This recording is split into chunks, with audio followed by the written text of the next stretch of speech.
자, 오늘 수업은 시장 형성 및 제품 확산 전략에 대해서 말씀드리도록 하겠습니다.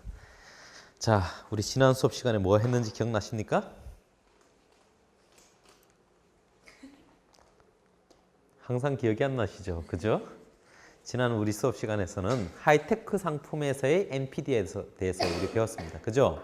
기억나시죠? 이제? 자, 일반적인 NPD 프로세스는 다음과 같습니다. 첫 번째, 아이디어를 창출하고 선별하고요. 그리고 1호부터 창출된 아이디어 선별을 가지고 창출된 아이디어에 대해서 신상품 개발 컨셉 개발 및 테스트를 하고요. 그 다음에 상품을 개발합니다. 그리고 중요하게 프리 테스트 마켓 혹은 테스트 마켓 절차를 거칩니다. 여러분들 베타 테스트 같은 그런 거죠. 그래서 이러한 절차를 거친 후에 출시를 하는 것이 일반적인 NPD 프로세스라고 하겠습니다. 반면 하이테크 상품의 NPD 프로세스는 좀 더 단순하다고 하겠습니다. 첫 번째, 기술을 개발하고요. 두 번째, 제품을 개발하고요. 마지막 세 번째, 시장을 개발하는 단계로 이루어져 있습니다. 자, 보시면 기술 개발은 당연히 그렇겠죠. 획기적인 기술을 개발을 해야 되는 겁니다. 기존 기술보다도 더 나아간 성능적인 부분, 기능적인 부분에서 더 뛰어난 기술을 개발을 해야 되는 거고요. 반면 상품 개발 부분은 조금 다릅니다. 자, 하나의 기술을 통해서 구현 가능한 상품 중 구현 가능하다는 것이 중요하고요. 소비자가 가장 원하고 흥분할 만한 상품을 찾아내서 만드는 과정이라고 할 수 있겠습니다. 이 중에서 이제 하이테크 제품 같은 경우는 뭐가 중요하다? 시간적인 부분이 중요하다고 말씀드렸었죠. 그죠? 따라서 상품의 신속한 능력이 중요하고요. 이때 개발되는 상품은 크게 두 가지로 나뉜다. 뭐? 첫 번째, 초기 시장의 대상, 선행 출시, 이노베이터들을 대상, 얼리 어답터들을 대상으로 한 상품을 개발하는 것이 있고요. 두 번째, 얼리 머조리티에 해당하는 실용주의자를 대상으로 하는 상품을 개발해야 된다라고 말씀드렸었습니다. 다음으로 마지막으로 이제 시장 개발 단계가 중요하겠죠. 시장 개발에서 제일 중요한 것은 이 하이테크 제품에서는 뭐가 중요하다? 타임 투 마켓. 시 중요하다. 개발부터 출시까지 시간이 중요한 거예요. 타이밍도 중요하고 타임 투 마켓도 중요합니다. 자, 하이테크 제품은 프리테스트 마켓이나 일반적인 NPD 프로세스와는 달리 프리테스트 마켓이나 테스트 마켓 단계를 거칠 시간적인 여유가 없어요. 그죠? 따라서 하이테크 신상품의 경우에는 시장 테스트 단계를 건너뛰는 경우가 많습니다. 자, 그렇다고 하더라도 아예 안 하는 건 아니겠죠. 자, 보시는 것처럼 항상 리얼리티 책이라든지 시장 규모 예측 등 여러분들 이전 수업 시간에서 배웠던 다양한 시장 조사 방법론을 사용해서 시장에 대한 스터디를 하셔야 된다라고 말씀을 드렸었습니다. 그죠? 자, 그리고 나아가서 좀 더 적극적으로 시장을 개발하는 프로세스로 이루어져 있다라고 말씀을 드렸습니다. 자, 그래서 기회가 있는지 없는지 여러분들 살펴봐야 되겠죠. 그죠? 그래서 제시했던 모형이 MReady의 상품화 기회 분석 5단계, 다음과 같이 1, 2, 3, 4, 5단계로 구성된다고 배웠고요. 첫 번째는 고객 기능 파악, 두 번째는 각각 고객 기능에 대한 시장을 정의하고요. 자, 여러 가지 대안에 대비해서 우리 제품이 얼마나 시장에 매력적인가 부분을 볼 것이고요. 그 산업 자체가 경쟁력이 있어서 할 만한, 컴피티션 할 만하냐. 그리고 마지막에 만일에 그렇다면 마케팅 플랜을 작성하는 이러한 단계로 구성되어 있죠. 자, 구체적으로 좀 더 말씀드린다면 첫 번째 1단계에서는 고객 기능을 정의를 하죠. 자, 누구를 위해서 우리 제품이 무엇을 해주느냐에 대한 부분이 있겠습니다. 자, 이 부분에 대한 그 탐구를 하기 위해서는 가능한 모든 고객 기능을 다 정의하는 것이 중요합니다. 자, 그렇겠죠. 고객한테 줄 수 있는 기능이 뭔지를 다 나열하는 겁니다. 그죠? 자, 방법은 브레인스토밍이라든지 FGI, 포커스 그룹 인터뷰를 한다는 거. 자, 두 번째는 그렇다면 두 번째 단계에서는 자, 그러면 여러 가지 고객한테 줄 수 있는 기능이 있는데 이 기능이 그러면 그것을 사용하는 그 고객이 누군가를 정의하는 것이 중요하겠죠. 자, 고객이 누구인지를 파악하는 것이 중요합니다. 그래서 대상 고객의 접근성과 그 중에서도 핵심 의사결정자가 누군지를 좀 파악하는 것이 중요하다고 말씀드렸었고요. 자, 기업이 고객인 경우에는 이제 담당 부서, 일반 소비자 고객 같은 경우는 이제 세그멘테이션에서 가장 중요한 핵심이 되는 고객군을 잡아내는 것이 중요하다라고 말씀드렸었습니다. 그죠? 자, 3단계에서는 시장의 전반적인 매력도를 좀 평가를 해야 되는 단계겠죠. 그죠? 이 시장 자체가 아주 매력적인가 부분을 살펴본다는 겁니다. 자, 시간이 지날 때마다 예를 들어서 이 시장이 그렇게 마켓 포텐셜이 크지 않아요. 자, 이런 시장 매력적일까요? 그렇지 않겠죠. 그죠? 자, 상당히 예를 들어서 그 산업이 전망이 있고 그다음에 이제 규모가 어떻게 되고 그다음에 내가 경쟁할 만한 그 대체제들이 어떤 것들이 있고 그런 것을 파악하는 것이 중요하겠죠. 자, 네 번째 단계는 제품의 상대적인 매력도. 자, 우리가 같은 그 경쟁하는 제품이 있다면, 타사 제품이 있다면 그 타사 제품 대비해서 얼마나 장점이 있는지, 차별화 줄 수 있는 부분이 뭔지에 대해서 파악하는 것이 중요하다는 겁니다. 그럼에도 불구하고 우리가 경쟁력이 있다. 그러면 어떻겠습니까? 상품 개발을 결정을 해야 되겠죠? 그죠? 만일에 그렇지 않다면 결정을 하지 않겠죠. 자, 만일에 결정을 한다면 크게 두 가지를 가져야 됩니다. 첫 번째, 기존 상품을 경쟁 제품을 대체할 만한 강력한 셀링 포인트를 가지고 있어야 된다. 두 번째는 경쟁 우위가 그냥 그럴 것 같은데요가 아니고 입증할 만하고, 그리고 이것이 무엇보다도 지속 가능해야 된다는 것이 중요하다는 겁니다. 자, 그래서 이 두 가지 포인트를 다 가지고 있다. 그러면 상품 개발을 하는 겁니다. 자, 그래서 자, 5단계는 출시 상품 결정 신상품에 대한 마케팅 실행 계획을 수립하는 단계로 구성되게 되어 있습니다. 자, 이렇게 상품 기회 분석 5단계를 잘 살펴보는 것이 중요합니다. 여러분들 신상품을 결정하실 때는 다음과 같은 프로세스를 통해서 정확한 디파인을 하셔야 돼요. 이 상품에 대해서 명확하게. 자, 그래서 두 번째로 지난 수업 시간에 우리 배웠던 건 뭐죠? 이노베이션과 하이테크 R&D입니다. 그죠? 자, 이노베이션은 어디서부터 올까요? 혁신, SK 텔레콤 이런 데서 오나요? 자, 그렇겠죠. 예를 들어 혁신하면 이제 혁신이 오는 곳은 어떤 것일까요? 혁신의 원천이 어디예요? 일반적으로 혁신은 누가 한다고 생각하세요? 개개인이 한다? 그럼 여기에서 어떤 것이 있을까요? 개인이 있겠죠. 자, 기업이 한다고 할 수도 있겠죠. 마찬가지로 대학에서 혁신을 한다고 얘기할 수도 있겠죠. 그리고 민간 비영리 단체 사소하게 그런 부분도 있을 거고요. 정부 출연, 정부가 기반이 되어서 중심이 되어서 혁신을 개발할 수도 있겠습니다. 혁신을 생성할 수도 있겠죠. 자, 무엇보다도 예전에는 각각이 했다면, 특히 기업 부분이 했다면 요즘에는 그 자체보다도 어떻다고 말씀드렸었죠? 이 혁신 주체들 간의 연계가 중요하다. 네트워크가 중요하다. 오히려 협력을 통해서 혁신이 나올 수 있다라는 말씀을 드렸었습니다. 그죠? 자, 그래서 그 혁신의 주체 그리고 혁신의 네트워크 그런 부분이 중요하고요. 다음으로 이제 혁신을 위해서는 창의적인 조직 문화 그리고 영감 이런 것이 필요하다고 말씀드렸습니다. 그리고 세 번째로는 이제 지식과 노력 그런 부분들이 중요하고요. 마지막으로 이제 이노베이션을 아웃소싱 바깥으로부터 받아들이는 겁니다. 자, 그래서 여러 가지 했었죠. 다음과 같은 경우는 왼쪽 편은 어떤 거였죠?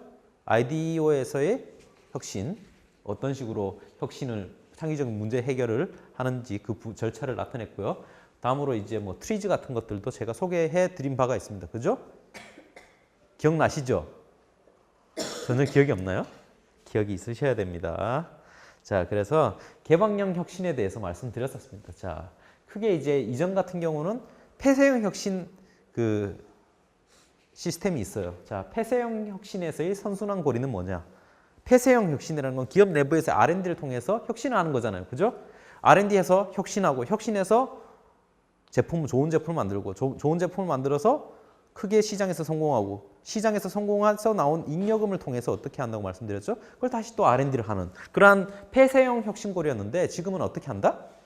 오픈된 개방형으로 이제 진행한다고 말씀드렸고요. P&G 같은 경우도 제가 어떻다고 말씀드렸습니까? R&D에 대한 아이디어 같은 경우도 외부로부터 수주한다. 이노센티브나 앙코나 나인시그마 등등에서 아이디어를 얻는다. 혁신에 대한 아이디어 차원에서도 외부에서 얻는다라고 말씀드렸었습니다. 그죠? 자, 그리고 혁신은 크게 오픈 이노베이션을 하는 형태는 크게 두 가지로 나타낼 수 있겠어요. 첫 번째는 혁신 성과가 있으면 내가 그 혁신을 받아들이는 거죠. 혁신적인 아이디어가 있으면 받아들이는 겁니다. 두 번째는 내가 가지고 있는 혁신적인 능력이 있으면 그것을 제공함으로써 수익을 얻는 구조로 되어 있겠죠. 첫 번째 혁신의 도입에 대한 사례로는 인텔과 시스코에 대한 사례를 제가 들었었습니다. 그죠? 인텔 같은 경우는 주요 대학 인근에 연구소를 개설해서 VC 프로그램을 돌립니다. 자, 그래서 대학 주변에서 창의적인 아이디어를 가진 학생분들이 많아요. 그죠? 그래서 그분들이 어떻게 합니까? 자, 혁신적인 연구를 하게 됩니다. 그죠? 그래서 그렇게 해서 나왔던 혁신적인 아이디어들을 인텔에서 받아들이는 구조로 이루어지는 겁니다. 자, 그래서 유망 기술을 창업하고 창업 영향을 행사를 하고요. 이를 통해서 사업 능력을 확장하는 새로운 신사업을 발굴하는 겁니다. 자, 시스코 같은 경우는 대표적인 사례다. 뭐의 대표적인 사례? A&D, Acquisition and Development를 통해서 신사업을 확장하는 그런 영역을 가지고 있다고 말씀드렸었습니다. 그죠? 자, 회사 내부의 R&D를 최소화하면서 투자 제휴를 통해서 신기술, 신상품을 지속한다고 말씀드렸었죠. 자, 이전과는 다르게 이러한 A&D는 언제 좋을까요? 시장이 확장될 때 하는 것이 좋겠습니다. 어떻습니까? 시간이 빨리빨리 받아들일 수 있겠죠. R&D를, 그죠? 아이디어가 있으면 빨리빨리 받아들일 수 있겠죠. 반면에 어떻습니까? 시장이 확대가 되는 기간이 아니고 시장이 수축하는 기간일 때는 대규모의 감원이 필요하다라고 말씀드렸습니다. 자, 살을 깎아내야 된다는 거죠. 자, 두 번째는 이제 혁신의 제공입니다. IBM 같은 경우는 반도체 설비 여분을 경쟁사를 포함한 타사에다가 파운드리 서비스 형태로 제공해요. 자, PC 사업에서는 설치했지만 IP를 공유해서 델이라든지 레노버라든지 등등의 로열티를 통해서 수입을 얻어들이는 그런 구조를 띠고 있습니다. 그 외에도 뭐 슐럼버거 등등에 대한 사례도 제가 말씀드린 바가 있습니다. 그죠?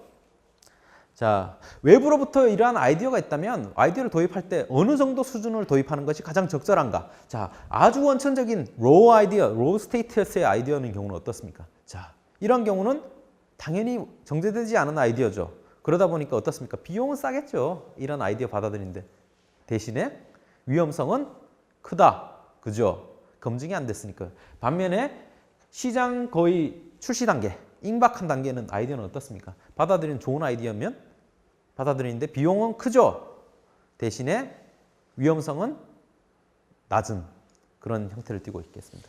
자, 그래서 적절한 형태가 더 중요할 수 있겠다. 이런 가운데 부분 위험도 낮으면서도 상대적으로 비용에서 상대적인 이점이 있는 그러한 아이디어를 받아들이는 것도 상당히 좋은 전략이 될 수 있다라고 말씀을 드렸었습니다. 그죠? 자, 그리고 아이디어를 하든지 아니면 R&D를 통해서 혁신을 할 때도 그 R&D조차도 아웃소싱을 할 수 있다는 겁니다. 자, 보통 우리는 생산 아웃소싱 많이 하잖아요. 외부에서. R&D조차도 아웃소싱을 할 수 있습니다. 구글이라든지 인텔 등 글로벌 기업, IT 기업 다수가 R&D 일부를 해외 기업에다 소싱을 하고요. 자, 제조 라인 없이 R&D에다 주력하는 연구개발 전담 기업도 대두되고 있습니다. 그리고 여러분들 잘 아시는 삼성 같은 경우도 해외에다가 R&D 센터를 건립한다라고 말씀드렸었습니다. 그죠? 갑자기 나타나서 번개같이 대답을 하시는. 자, 그래서 자, R&D 아웃소싱을 하면 대신에 어떻습니까? 비용도 싸지고 외부에서 지식도 얻어들일 수 있고 좋죠. 대신에 리스크도 있다. R&D 같은 경우는 어떻습니까? 지식이잖아요. 그죠?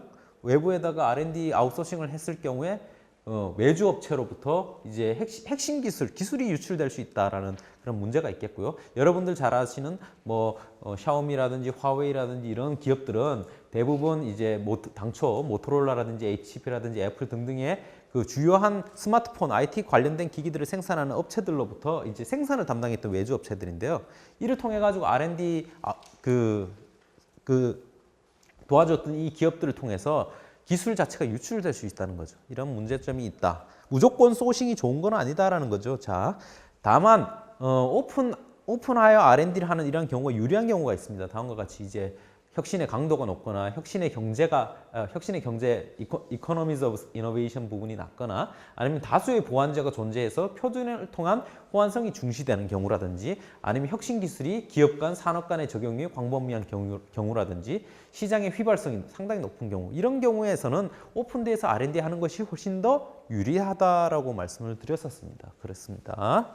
자, 그러면 혁신 제품이 성공적으로 되려면 어떻게 해야 되느냐?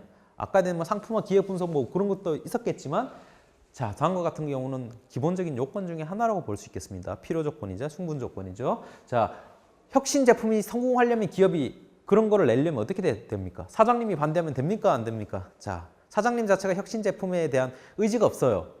자, 안 됩니다. 그죠? 고위 경영진의 적극적인 참여가 필요하고요. 두 번째는 뭐가 필요하다? 프로젝트 기둥이 필요하다고 말씀드렸죠. 프로젝트 필러라고 얘기하는 이 조건들이 필요한데 이러한 어떤 이 프로젝트 기둥이 뭔가요?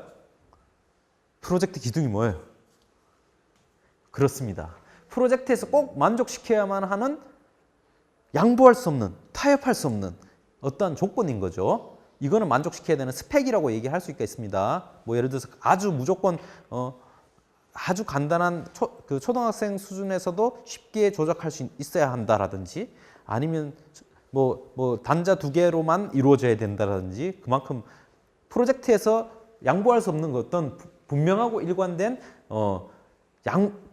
조건인 거죠. 최소한의 조건인 겁니다. 자, 세 번째는 팀 매니지먼트가 잘 돼야 된다.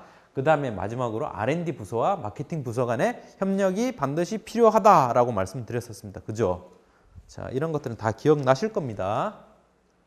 자, 그 다음으로 이제 마지막으로 우리는 하이테크 상품의 출시 전략에 대해서 공부를 했었어요. 그죠?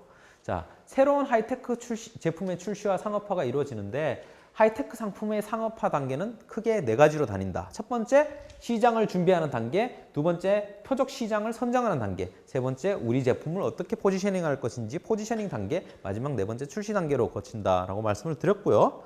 자, 첫 번째, 시장 준비 단계에서는 시장을 준비를 하려면 뭐를 해야 되겠습니까? 내가 이제 그 하이테크 제품을 이제 출시를 하려고 그래요. 이제 론칭을 하려고 하는데 그 전에 이제 1단계에서 시장 준비를 하려고 하는 단계에서는 뭐를 해야 되겠습니까? 첫 번째 있죠. 전략적 제휴라든지 라이센싱 등등을 고민을 해야 되겠고요. 하이테크 제품은 왜 전략적 제휴와 라이센싱 등등을 고민을 해야 됩니까? 기술 불확실성이 있죠. 그죠? 시장 불확실성도 있죠. 그다음 제품이 어떻습니까? 복잡하죠. 혼자서 할 수 있겠습니까? 없겠습니까? 자, 어렵습니다. 그죠? 자, 그래서 전략적 제휴와 라이센싱 등등이 중요하다. 두 번째, 사전 예고가 필요하다. 미리 예고를 하는 겁니다. 시장이 이러한 제품이 나올 것을 미리 대비하게 만들어주는 거예요. 이것이 무엇입니까? 미리 유통업자라든지 뭐 여러 가지 이제 관련된 제품과 관련된 보완제 등등을 생산하는 업체들도 준비를 할 수 있게끔 만들어주는 거죠. 그죠? 자, 사전 예고 출시일보다 미리 진행을 하고요. 유통 공급업자들까지 출시를 미리 대비하게 하는 정보 전달 효과도 있을 수 있다는 겁니다. 세 번째, 시장 교육을 통해서 시장이 이제 준비를 할 수 있도록 하는 거죠. 자, 이러한 하이테크 제품은 뭡니까? 이전에 존재하지 않았던 그런 제품이겠죠. 그죠?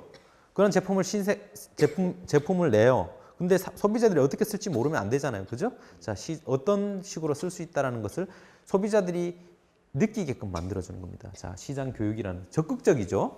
이런 방법은. 자, 두 번째, 이런 시장 준비 단계를 거쳐서 두 번째는 표적 시장을 선정한다. 자, 누구를 주요 고객으로 할 것이야? 이건 문제죠. 그죠? 첫 번째는 자사 고객을 마케팅을 하는 것이 중요하다라고 할 수 있겠고요. 두 번째는 경쟁사 고객을 타겟팅을 하는 경우가 있겠죠. 자사 고객을 타겟팅을 한다는 건 뭔가요? 자사 고객을 가장 타겟팅한다는 게 무슨 의미일까요? 경쟁사는 남의 떡이죠. 자사는 내 떡이잖아요. 내 떡이 보잘것없고 초라하면 이것을 타겟팅할 이유가 있겠습니까? 없겠습니까? 없죠? 자, 자사의 제품이 이미 락인이 돼서 상당히 규모가 크고 이미 잡아놓은 고기이고 상당히 먹을 만한, 가져갈 만한 큰 규모일 경우에 해당될 수 있겠죠. 그죠? 그리고 그래서 그 사람들이 잡아놓은 물고기가 더 밖으로 다른 선택을 하지 못하도록 만드는 것이 중요하겠죠. 그죠? 그래서 락인이 고도로 진행돼서 스위칭이 용이하지 않은 자사 고객을 상대로 업셀링은 뭘까요? 더 성능이 나은 그러한 제품을 다음 차세대 제품을 팔든지 아니면 크로스셀링. 크로스셀링은 뭐예요? 보완제 등등을 파는 거예요. 연관 제품을 파는 거예요. 을 통해서 이윤 획득의 기회가 어베일러블한 경우에요. 이미 잡아놓은 물고기를 대상으로 한다는 겁니다. 그리고 그 사람들 락인을 통해서 그 사람들을 좀 더 단단하게 이제 이 사람들 대상으로 더 성능이 나은 다음 차세대 제품을 팔든지 보완제를 팔든지 하는 겁니다. 반면에 경쟁사 고객을 표적 신정으로 선정하는 경우는 뭘까요? 우리 제품이 지금 메인스트림이 아닌 거예요. 그쪽에 떡이 큰 거예요. 그죠? 가져갈 것이 많은 거예요. 자, 이런 경우는 경쟁사의 시장 점유율이 매우 높거나 고수익인 경우에 자, 이런 경우는 어떻습니까? 열심히 해가지고 획득을 해야 되겠죠. 자, 이런 어떤 것을 선택할지는 잘 선택해야 되겠죠. 이것은 기존에 지금까지 우리가 살아왔던 그러한 기업들이 해당하는 위치에 따라서 결정하는 겁니다. 자, 그렇다면 세 번째는 어떻게 될까요? 표적 신장을 선택했어요. 그러면 선택과 집중을 해야 되겠죠. 그죠? 포지셔닝을 해야 됩니다. 그죠? 어떻게 할까요? 내가 가질 수 있는 장점을 최대한 부각을 해야 되겠죠. 그죠? 자, 고유성, 차별화를 주는 거죠. 고유한 차별화된 성격이 뭔지, 자, 가격적인 측면에서 우리가 우월하다는 그런 가격 리더로서의 포지셔닝, 뭐 그런 부분도 중요하다고 말씀드렸었죠. 그죠? 자, 처음부터 가격을 싸게 하는 것이 중요할까요? 첫 번째 보면 비슷하긴 한데, 싸면 어떻게 생각하세요? 안 좋다고 생각하죠. 제품 성능에 대한 의심이 생기겠죠. 두 번째, 일단 싸게 하면 다음엔 어떻게 합니까? 내가 줄 수 있는 카드가 없잖아요. 더 싸게 못 한다는 거죠.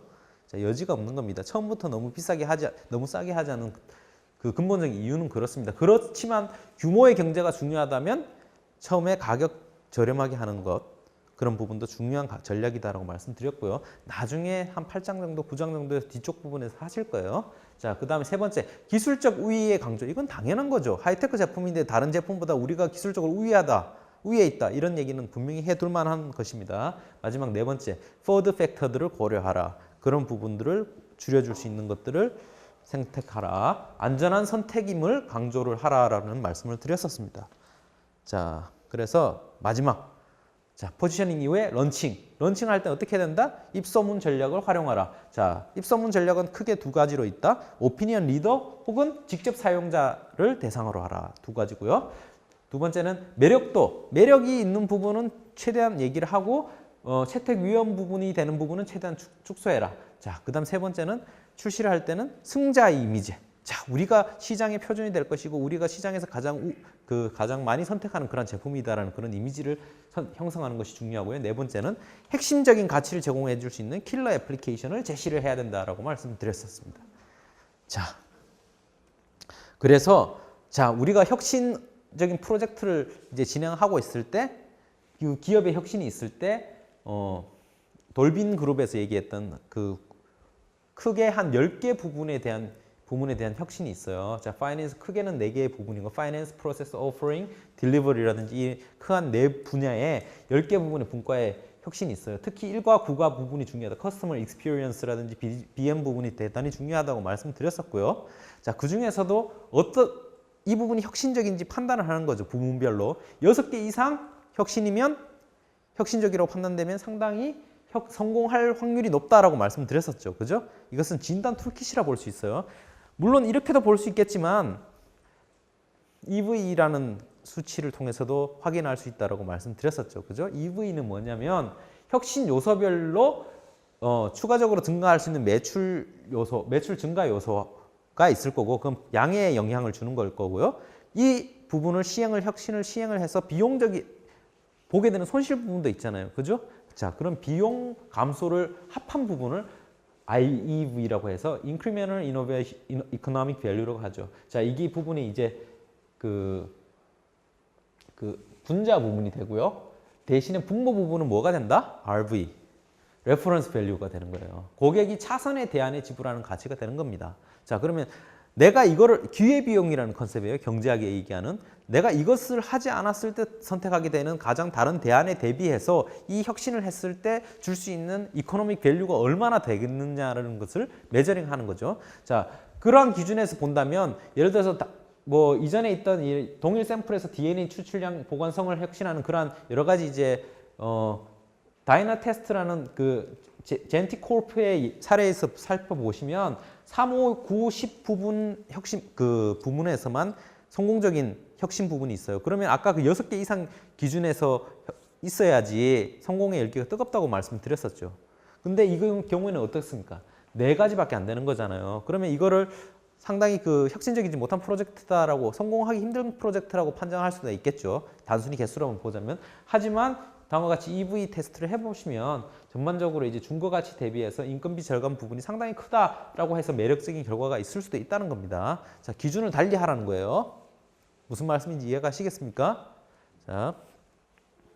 자, 이제 시장 형성 및 제품 확산 전략에 대해서 말씀드리도록 하겠습니다.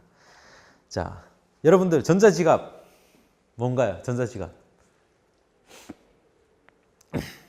전자지갑. 카드를 직접 이제 가지고 다니지 않아도 이제 핸드폰으로. 예, 그렇죠. 모바일 지급 결제죠. 자, 휴대폰으로 대금 결제를 하는 겁니다. 자, 스마트폰 보급 NFC 기술 접목. NFC가 뭐예요? Near Field Communication. 근거리 무선 통신이죠. 그죠? 통신을 통해서 결제를 할 수 있게 됐죠. 여러분의 T머니 전부 다 근거리 무선기 NFC 기술이 들어간 겁니다. 그죠? 부각이 됐습니다.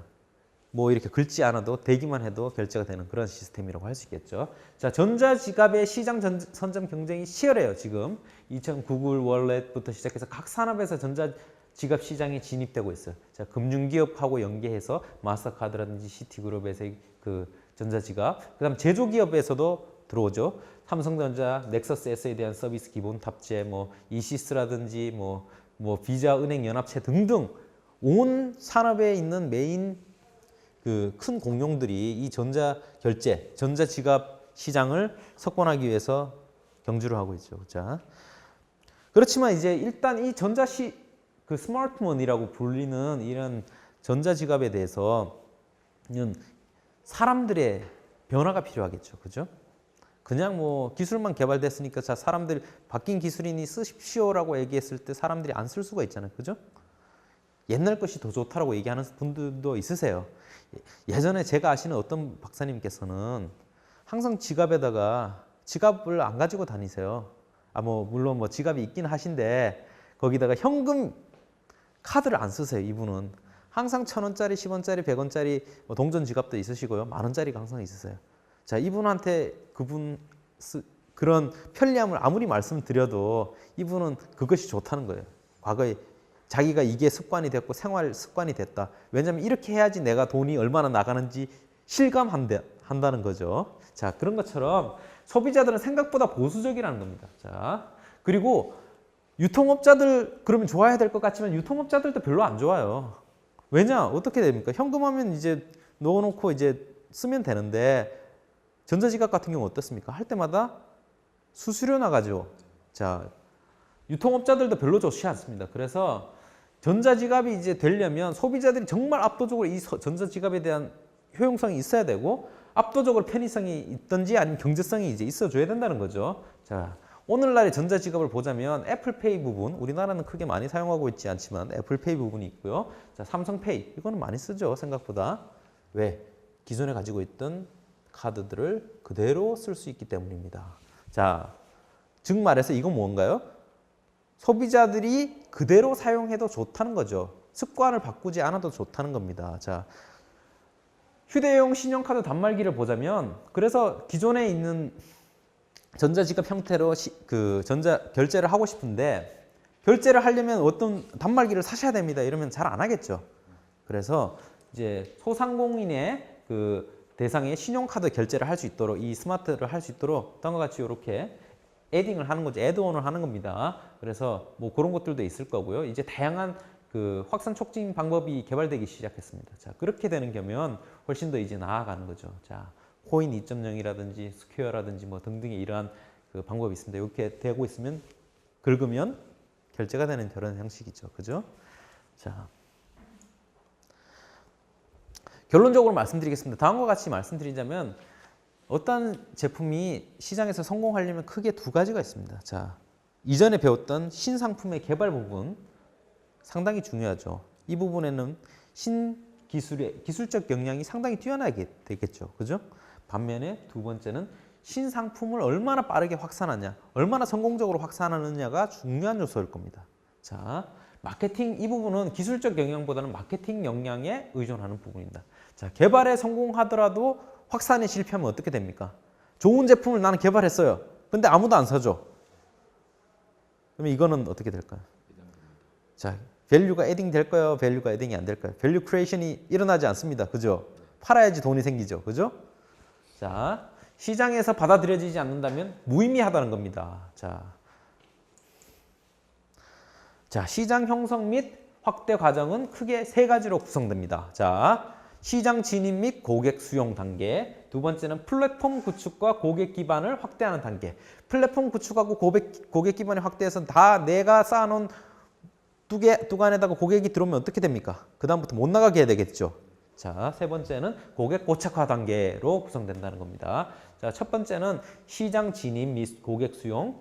시장을 진입하고 고객을 수용하는 단계로 하고요. 그래서 사람들을 최대한 많이 끌어들이고 그 안에서 두 번째는 플랫폼을 구축을 하고 고객 기반을 점점 빨리빨리 늘어나가고 생태계를 구축하는 겁니다. 서로 윈윈할 수 있는 구조로 만들자는 거고요.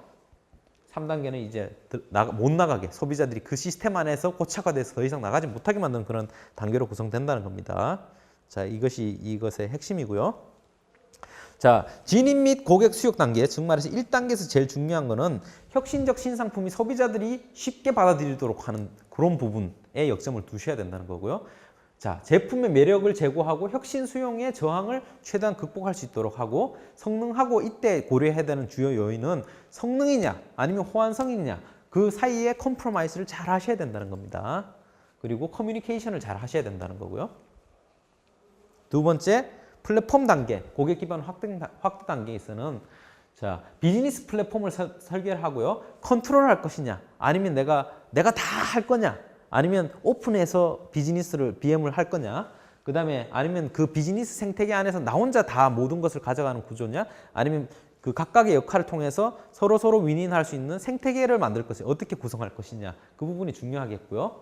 자, 그 사이에서 직간접 네트워크 외부성의 극대화 특히 보완제 생산하는 거라든지 아니면 뭐 대체제 생산하는 것 안에서 어떻게 어느 정도 오픈을 줄 거냐 네트워크로 인한 소비자들의 가치 제공을 어떤 식으로 부여를 할 거냐 그렇게 해서 얼마나 고객 기반을 확대할 거냐 그 부분이 중요하다는 거고요.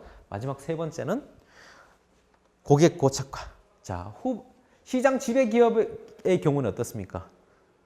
전환 비용 나중에 이제 말씀드릴 거지만 못 빠져나가도록 하기 위한 장치들을 최대한 개발을 할 거고요.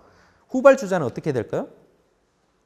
최대한 그 전환 비용을 최대한 낮추도록 노력을 해야 될 거고요. 그래야지 소비자들이 선택을 하겠죠. 자, 소비자들은 어떻게 됩니까?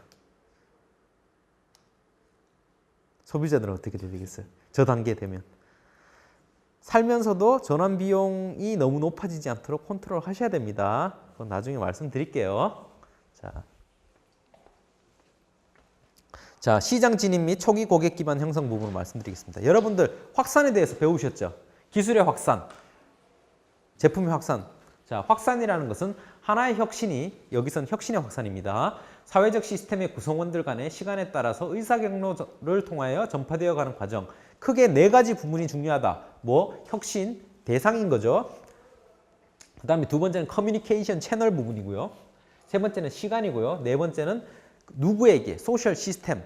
여기는 확산의 대상이 되는 확산 쉽게 말하면 소비자로 제품으로 치자면 소비자에 해당하는 부분이겠죠. 자, 소셜 시스템으로 확산되어 가는 그런 과정이다라고 말씀드렸고요. 확산의 대상은 아이디어라든지 혁신적인 신상품을 의미를 하고요.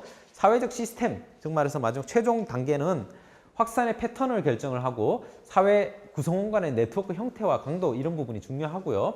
자, 서구하고 동양하고 좀 다르겠죠. 자, 세 번째는 요게 이제 순서는 조금 달라요. 그죠? 여기 경우에는 제가 여기 소셜 시스템이 제일 나중에 들어가는데 요 다음 페이지에 쓴 두 번째로 들어가죠. 그죠? 자, 요거는 대상인 겁니다. 요거는 확산을 시키는 제품에 해당하는 거고 요거는 누구에게 파느냐, 누구에게 확산되느냐를 나타내는 거예요. 자, 동양 사람, 서양 사람 다르잖아요. 자, 그것에 따라 다르다는 거고요. 세 번째는 그러한 팔 물건이 있고 팔 사람이 있다면 어떠한 경로를 통해서 의사소통이 되고 그 다음에 시간이 걸린다는 거예요. 그죠? 혁신의 채택 과정을 의미를 한다는 거죠. 여기서 시간은 단계별 속도는 혁신의 종류와 특성, 구성원 등에 따라서 완전히 다르고요. 여러분들이 이전에 배우셨던 S커브의 S커브가 이렇게 증가하는 그 과정이 시간의 흐름에 따라서 변화하는 거죠. 그래서 그 시간이라는 거고요. 의사소통 경로는 이것이 워드 오브 마우스인지 입소문인지 아니면 뭐 SNS든지 아니면 뭐 여러 가지가 있을 수 있겠죠. 자, 그런 매스미디어 혹은 여러 가지 다양한 대중매체 수단이 있겠죠. 자, 혁신의 저주라는 말이 있습니다. 한편 혁신의 저주란 말이 뭐냐면 대부분 혁신 제품은 시장에서 성공하지 않아요. 실패를 한다는 것을 의미를 하는 거고요. 지금은 생각외로 많아졌어요. 그죠? 여러분들 많이 타고 다니잖아요. 세그웨이. 처음 나왔을 때는 1,000만 원이 넘었어요. 1,000만 원이. 누가 사겠습니까? 그죠? 심지어는 사장님도 사고가 있었어요. 예전에 딩카먼 말고 그걸 판매하시던 분 중에 한 분은 큰 사고를 당해서 돌아가시기도 하셨다는 그런 후문이 있어요. 자, 뭐 그것은 뭐 이제 자세한 거는 이제 모르지만 아무튼 안전성에 대한 그 논의는 한참 제고됐던 그런 부분이기도 하고요. 상당히 불안했었죠. 그래서 고객 입장에서는 그리고 이런 것을 타고 다니는 것에 대해서 상당히 그 좋아하시는 분은 좋아하셨겠지만 상당히 이제 부끄러워하시는 분들은 좀 그렇죠. 자, 신상품의 개인보다도 현재 익숙한 뭐 그냥 버스 타고 걸어 다니고 뭐 그게 훨씬 더 낫지 굳이 자전거 타는 것을 선호하지 이런 것을 선호하지는 않았다는 거죠. 자, 그리고 마케터 입장에서는 이러한 혁신적인 신상품이 나왔을 때 야, 이거 되게 혁신적인 거야. 자기 입장에서 생각하는 거예요. 고객의 입장에서 생각하는 게 아니라. 그래서 시장 규모하고 고객 반응을 과대히 예측했었어요. 그래서 실패를 했었습니다. 초기에는. 지금은 상당히 성공했습니다. 왜냐하면 가격이 상당히 떨어졌거든요. 그죠? 나인봇. 자, 보시면 그게 이제 제품을 혁신의 시장에서 얼마나 성공할지를 파악하실 때 크게 두 가지 기준에서 한번 보시라라는 겁니다. 자, 첫 번째 이쪽 X축은 뭘까요? 혁신이 가져올 혜택의 크기고요. 혁신이 얼마나 혜택을 줄 수 있느냐 부분을 나타내고 이쪽은 어떻습니까? 고객이 얼마나 행동을 바꿔야 되느냐라는 부분이겠죠. 그죠? 이 부분은 어떻습니까? 혁신이 가져올 혜택은 엄청 크면서 고객 변화를 별로 안 해도 된다. 사람들이 행동을 크게 변화를 요구하지 않으면서도 혜택이 크다면 성공할 확률이 높겠죠.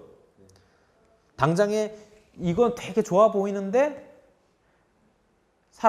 여러분들도 행동을 바꾸셔야 됩니다 하면 사람들이 안 바꾸겠죠. 자, 단기전에 이릅니다. 반면에 예를 들어서 고객 행동 변화 요구 수준은 낮으면서도 뭐 혁신이 가져올 혜택도 뭐 그다지 않으면 그냥 잘 나오면 이지셀, 그냥 쉽게 팔리는 그런 제품이라는 걸 거고요. 그리고 혁신이 가져올 혜택은 별로 크지도 않으면서 행동 변화는 크게 요구한다. 그러면 그렇다고 판단되면 쪽박인 거예요. 그죠? 그러니까 성공할 확률이 적다는 겁니다. 자, 대표적인 사례를 한번 보죠. 토요타 프리우스 같은 경우는 어떻습니까? 하이브리드 자동차잖아요. 하이브리드 자동차는 어때요? 성공을 왜 성공했어요?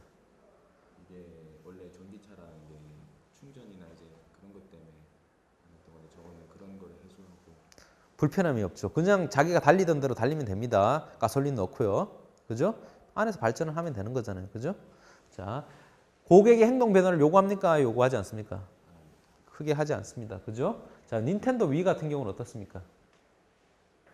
가격 부분도 만만하고요. 호환성 부분도 확보되어 있고요.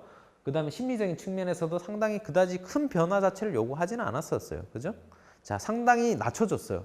이게 아주 비쌌다든지, 기존에 있던 뭐 예를 들어 심리적으로 뭐 여러분의 큰 변화를 요구한다든지 뭐 그런 부분이었으면 안 했겠죠. 그냥 이거 뭐 크게 다르지 않아요. 그냥 뭐 줄넘기하고 비슷해요라든지 아니면 적어도 가격 자체도 뭐 크게 비싸지 않잖아요. 한 20만 원 정도 안짝이니까. 그죠?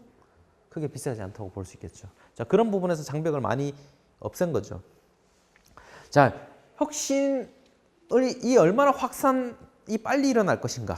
그런 부분에 대한 파악이 중요하겠습니다. 그러면 여러분들이 이전에 하셨던 것처럼 상품화 기회 분석 같은 것들도 있었고요. 혁신이 성공이 얼마나 성공이 될 것인가에 대한 열기 부분을 그런 측정하는 방법들도 있었을 겁니다. 마찬가지로 혁신이 얼마나 빨리 확산될 수 있을까를 그러니까 판단할 수 있는 툴킷이 필요하겠죠. 자, 그 툴킷이 바로 코드 분석이다 라고 할 수 있겠습니다. 자, A, 상대적인 이점이 있는지 없는지 relative advantage 부분이에요. 두 번째는 호환성 compatibility 부분이고요. 세 번째는 복잡성 complexity 부분이고요. 네 번째는 관찰 가능성 observability 부분입니다. 다섯 번째 인지된 위험 perceived risk 부분이고요. 여섯 번째는 시용 가능성 triability or divisibility라고 해서 여기서 A, C, C, O, R, D 해서 코드 분석이라고 불리는 겁니다. 하나하나를 보시죠. 자, 상대적인 이점이 어떻습니까?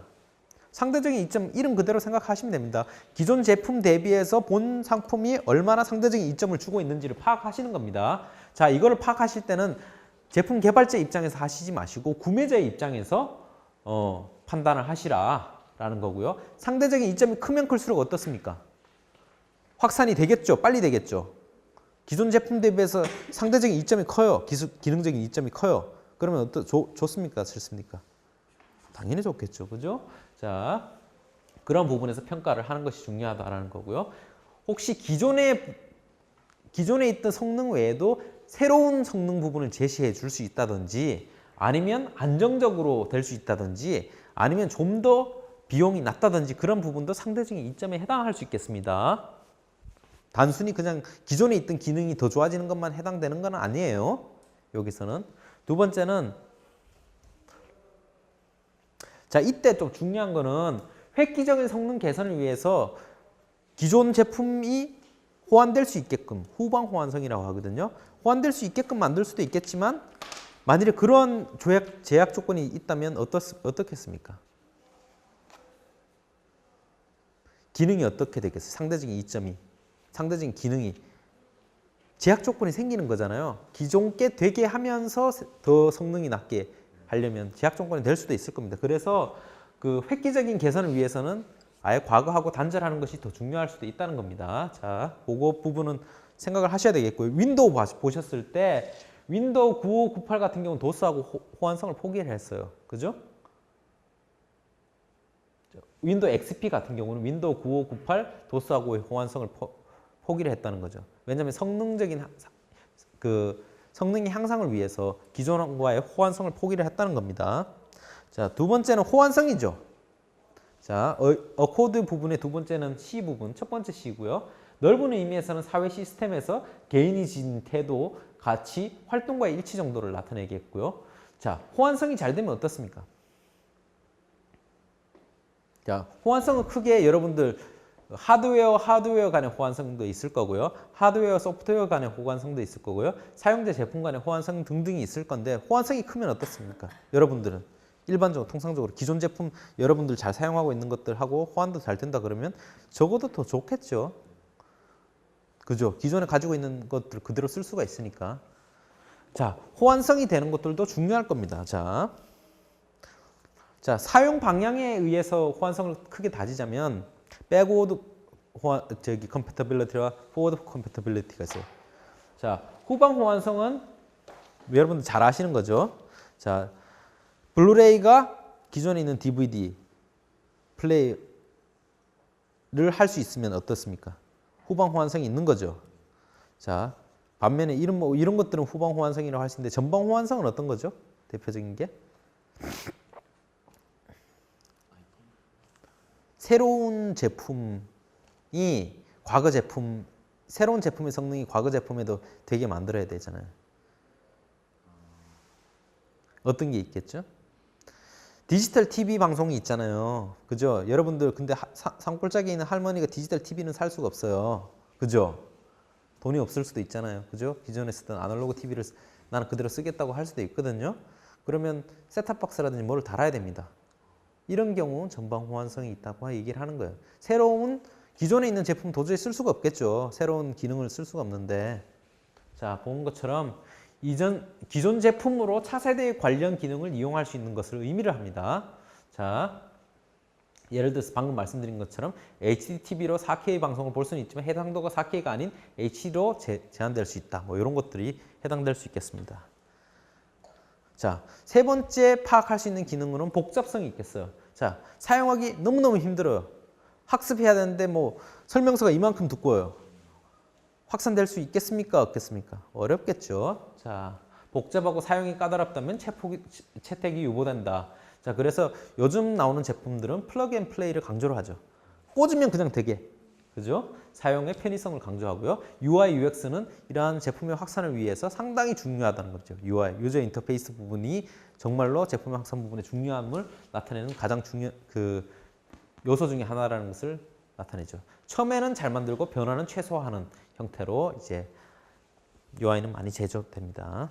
자, 네 번째 요소, 관찰 가능성, observability예요. 이게 뭔가요? 본 적이 있어야지 사겠죠. 확산을 하려면, 제품이 확산되려면 본 적이 없어요. 뭔지는 알아야 되죠. 내가 시각적으로 와닿아야 되죠. 써봐야 되겠죠. 그죠? 본 적은 있어야 됩니다. 한 번이라도. 자, 그래서 시연이라는 것이 중요합니다. 데몬스트레이션이 중요하고요. TV라든지 DVD 등 이제 디지털 가전 경우에는 틀어놓으면 되겠죠. 지나가면서 틀어놓으면 볼 수 있잖아요. 그죠? 반면에 이제 통신 서비스라든지 게임 이런 거는 어떻게 하기가 힘들어요. 그죠? 틀어놓고 하기가 힘들어서 좀 창의적인 시연이 좀 필요하다는 거죠. 자, 그리고 일단 눈에 띄어야 되니까 그 획기적인 형태나 색상의 디자인이 이제 중요하다는 거죠. 그래서 애플 아이폰 같은 경우는 이어폰 여러분들 흰색 한 이유가 뭘까요? 눈에 잘 띄게 하라고 하는 거예요. 그냥 한 것도 있겠지만, 그죠? 눈에 잘 띄게 하려고. 이어폰 색깔 까맣습니까? 안 까맣습니까? 예전에 이어폰들 상당히 까맣죠. 근데 애플은 하얀색으로 했어요. 시연 가능성 부분을 높이기 위해서 그랬었습니다.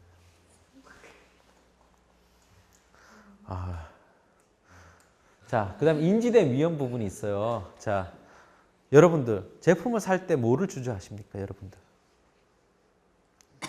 제품 살 때 제품이라든지 그런 혁신적인 제품이 있을 때 주저할 때 예? 가격 주저하죠. 자, 그건 샀는데 조금 있으면 더 이상 예를 들어서 PDP, LCD 예전에 두 가지가 있었을 때 사람들이 되게 고심했어요. PDP 살 때 다들 대세는 LCD인데 내가 PDP를 사게 되면 나는 그 obsolete 테크놀로지, 진부화되는 그런 기술을 사는 것이 아닌가라는 고민을 많이 했었습니다. 그죠? 물론 가격도 해당됩니다. 자, 내가 할 수 있는 그런 그 제품, 기술들이 신제품이 새로운 표준이 되지 못하고 반짝하고 사라져버릴 제품으로 끝날 수도 있다는 겁니다. 자, 그런 부분에 대한 이제 소비자의 그 우려가 있다는 거죠. 두 번째는 예를 들어서 갤럭시 7, 노트 7이 있어요. 자, 그럼 샀는데 되게 고민하는 게 있겠죠. 이게 뭐 표준이 될지 안 될지보다도 뭐를 고민하세요? 터질까봐, 불날까봐. 자, 아니면 가지고 있는데 전자파가 되게 많이 나온다. 그러면 어떻습니까? 안 살 것 같죠. 그죠? 자, 소비자들은 위험을 싫어합니다. 경제적인 리스크 부분이라든지 아니면 신체적인 리스크라든지 그런 위험 부분이 싫다는 겁니다. 자, 마지막으로 D 부분이 있습니다. 분할 가능성을 얘기하는 거죠. 시용 가능성. 코드의 마지막 요소고요. 사용자가 채택 결전 이전에 일부 기능을 사용 가능한지를 이제 판단하는 겁니다. 자, 부분적 체험을 가능한지 여부예요. 자, 체험 가능하고 한번 써보고 계속 쓰세요라고 얘기하면 어떻습니까? 처음에는 장벽을 많이 낮춰놓죠. 한번 써보면 어떻습니까? 좀 더 좋은 부분을 발견하게 돼요. 안 쓰는 것보다는 훨씬 더 낫거든요. 자, 그래서 여러분들 애플이든 안드로이드든 어플리케이션 다운받아서 쓸 때 어떻습니까? 일단 써보죠. 프리라고 해서 두 가지 버전이 있잖아요. 프리라고 하면 일단 써보잖아요. 돈 안 드니까 먼저 써보죠. 써보다 보니까 상당히 좋아, 생각보다. 예를 들어서 뭐 특히 스캔 버전 같은 것이 있잖아요. 그죠? 한번 써봅니다. 그리고 써보시고 그 다음에 어떻습니까? 어떻게 합니까? 괜찮으면 어떻습니까? 유료된 좀 더 확장된 버전을 사죠. 자, 그것을 뭐라고 합니까? in-app purchase라고 그러죠. 어플리케이션 안에서 다시 재구매하는 형태로 이루어집니다. 다음과 같이 in-app purchase를 합니다. Confirm your in-app purchase. Do you want to buy the retro park? 뭐 이렇게 나오죠? 좋으면 사는 겁니다. 중간에. 자, 이런 것처럼 체험을 통해서 일단 사람들이 사게 하는 거죠. 자, 대표적인 것은 이거 하이테크 제품이 아니라 여러분들 그 집에서 케이블 TV에서 사실 때도 일주일만 써보세요. 반품 쉽습니다. 언제든지 반품해 주세요라고 하죠. 이런 부분은 뭡니까? 시용 가능성을 높인 겁니다. 그죠? 한번 써서 보고 분할 가능성이라는 거죠. 자, 써보고 아니면 이제 하는 거죠. 다시 반품한다고 하지만 반품할 사람 별로 없습니다. 생각보다. 자, 혁신 제품의 6개 특성 차원을 묶은 것이 바로 요약하자면 어코드입니다. 자, 그래서 활용은 신상품의 성공 여부를 미리 예측을 해보는 거예요. 이걸 갖고. 자, 여러분들 어코드 분석하실 수 있겠어요, 이제? 자, 2000년 초기에 여러분들 디지센트라는 게 나왔어요. 생긴 것도 되게 있어 보이고요. 아이스멜이라는 참 신기한 제품입니다. 이게 뭐냐면 탁 켜게 되면 여기서 냄새가 나요. 사과 냄새가 나. 아니면 예를 들어서 특정한 냄새를 생성해 주는 기계예요. 무슨 얘기냐면 가지고 있으면 예를 들어서 무슨 사과 같은 향을 키면 저기서 사과 향이 나오는 겁니다. 바닐라 향, 바닐라 향이 나오는 거죠. 자, 다음과 같이 냄새를 발생시키는 기계고요. 아이스멜은 128가지의 화학적 향기를 내장하고 있어요. 자, 소프트웨어 조합을 통해서 다양한 냄새가 가능하고요. 심지어는 냄새를 맡고 다운받거나 공유하는 게 가능합니다. 레스토랑 메뉴 등등을 이제 미리 한번 냄새를 한번 맡아보든지. 근데 디지센트에서 만든 그 제품인데 이게 2001년 파산했어요. Worst Technology Product of the Year. 이 해의 가장 최악의 제품입니다. 라고 했는데 자, 왜 실패했을까요? 자, 어코드 분석 한번 해볼까요? 자, A, 상대적인 이점 어떻습니까? 여러분들의 판단입니다. A, 상대적인 이점. 상중하 정도에서 매기죠. 상대적으로 뭔가 이점이 있습니까? 일단 어코드 분석이니까 하나씩만 합시다. 자, 상대적인 이점이 있습니까? 어떤 제시를 줄 수 있습니까? 어떻게 매기? 상중하 중에 중. 어떻습니까? 중, 하, 시, 저기 호환성. 호환될 거고 뭘 것도 없잖아요, 그죠? 그 다음에 complexity 어땠습니까? 이것도 크게 그거 없고요. 시용 가능성, observability 관찰 가능성. 이걸 한번 보시고 막 사람들한테 써보게 해야 되잖아요. 눈에 띄어야 되잖아요, 일단. 눈에 띄기도 어렵겠죠. 어디 틀어놔야 되잖아요, 저거를. 그죠? R, 어떻습니까? 리스크. 경제적 리스크. 그 다음에 신체적 리스크. 예, 클 것 같죠. 별로 안 좋을 것 같죠. 그죠? 저 몸에 안 좋은 화학 제품을 냄새를 맡고 있는다는 생각을 하게 되면 별로 살 것 같지가 않습니다. 그죠? D, divisibility. 별로 이것도 그다지 좋을 것 같지는 않아요. 자, 대략적으로 여러분들 그냥 느끼고 있는 것인데요. 한번 분석을 해본 결과를 보자면 냄새에 대한 강력한 니즈가 생각보다 없어요. 그죠? 그렇게 냄새를 꼭 맡고 싶은 사람이 없습니다. 그래서 기술적으로도 미완성이고요. 평가는 하ral 내리습니다. 두 번째로는 호환성 부분이죠. 기존 PC하고 사용 형태가 불일치하고요. 복잡성, 간편하나 이해가 좀 어려운 부분. 그 다음에 이제 관찰 가능성, 화제성은 있으나 가시성이 낮죠. 눈에 띄기가 쉽지가 않죠. 자, 인지된 위험 당연히 하고요. 자, 사용 가능성 부분은 자, 그 상점 내 체험 부스 마련이 용이하긴 하지만 샘플이나 한시적 서비스 공이 어렵다. 이렇게 해서 코드 분석에 의해서도 대략적으로 높지 못한 평가를 얻습니다. 즉 말해서 성공 가능성이 낮다는 겁니다. 그죠? 여러분들 실제로 한번 어코드 분석 한번 직접 한번 사유를 한번 적어 보십시오. 이런 것들은 물론 이거는 한 사람의 사유가 되겠죠. 근데 이제 그게 아니라 전문가가 여러 명이 있어요. 여러 가지 해당되는 전문가가 있고 상중하라는 것이 여러 가지가 있을 수 있겠습니다. 이것을 정량화한다면 이렇게 해서 모은 정보를 갖고 나중에 추가적인 분석이 가능하겠죠. 계량 분석이 가능하겠죠. 그죠? 자, 혁신의 채택에 또 영향을 주는 부분이 이러한 코드 분석에 의한 것들도 있겠지만 속도의 장벽 부분에서 판단을 하는 근거가 될 수도 있겠습니다. 자, 크게 가치 장벽, 유시 사용 장벽, 리스크 장벽, 위험 장벽, 트래디셔널 배리어, 그다음 이미지 배리어 등등이 있고 이거는 위에 세 개는 기능적 장벽이고 아래쪽 두 개는 심리적 장벽입니다. 자, 기능적 장벽은 자, 혁신 저항, 장벽이라는 것은 혁신이 야기하는 변화에 대한 소비자들에 대한 저항을 부분을 나타내는 거고요. 말씀드린 바와 같이 램 앤 스미스 셰스 등의 얘기한 제기된 크게 두 가지 장벽, 기능적 장벽과 심리적 장벽으로 나뉩니다. 자, 가치 장벽이라는 것은 혁신 제품의 성능, 효과, 가격이 기대 수준에 불합치할 때 발생하고요. 사용 장벽은 혁신 제품으로 인해서 기존의 생활 습관이나 관행을 변화시켜야 하는 부분. 그다음 위험 장벽은 혁신 수용에 대한 신체적, 경제적, 사회적 위험 자각에 의한 수용 거부 부분이 있겠고요. 반면에 심리적 장벽인 관습 장벽인 경우는 기존 사회 관습하고 규범하고 얼마나 유사하느냐 그걸 가지고 판단을 하는 거고요. 이미지 장벽은 혁신 제품 자체에 대한 부정적 편견이나 선입관 등 이미지상의 문제를 의미를 합니다. 자, 결론적으로 말씀드리자면 이 어코드 분석하고 그 배리어에 의한 장벽에 의한 분석을 보자면 요거는 이제 뭐 어떤 가치를 줄 수 있느냐 뭐 그런 부분이 좀 더 그 중심이 되었다면 이거는 똑같은 내용을 장벽의 의미 입장에서 살펴보자는 겁니다. 이것이 얼마나 장벽이 될 수 있는가라는 측면에서 바라보는 겁니다. 자, 그 부분만 좀 차이가 있다고 생각하시면 될 것 같습니다. 자, 이런 그러면 장벽이 있다면 어떻게 해야 될까요? 사람들은 어떻게 해야 될까요? 기존 습관을 그대로 가져가는 걸 싫어하겠죠. 기존 습관을 바꾸는 것을 싫어하겠죠. 그죠? 자, 그래서 소비자들이 행동 변화를 요구하는 경우가 많기 때문에 혁신이라는 게 기존하고 다른 거잖아요. 그죠? 자, 그래서 극복 방안은 크게 두 가지로 있을 수 있어요.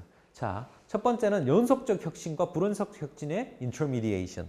중재예요. 쉽게 얘기하면 사람들 보고 어느 날 갑자기 바꾸십시오 하면 어떻습니까? 나는 그대로 하는 거 할래요 이러잖아요. 그죠? 자, 그러려면 어떻게 됩니까? 기존 하던 거 그대로 하시면 됩니다.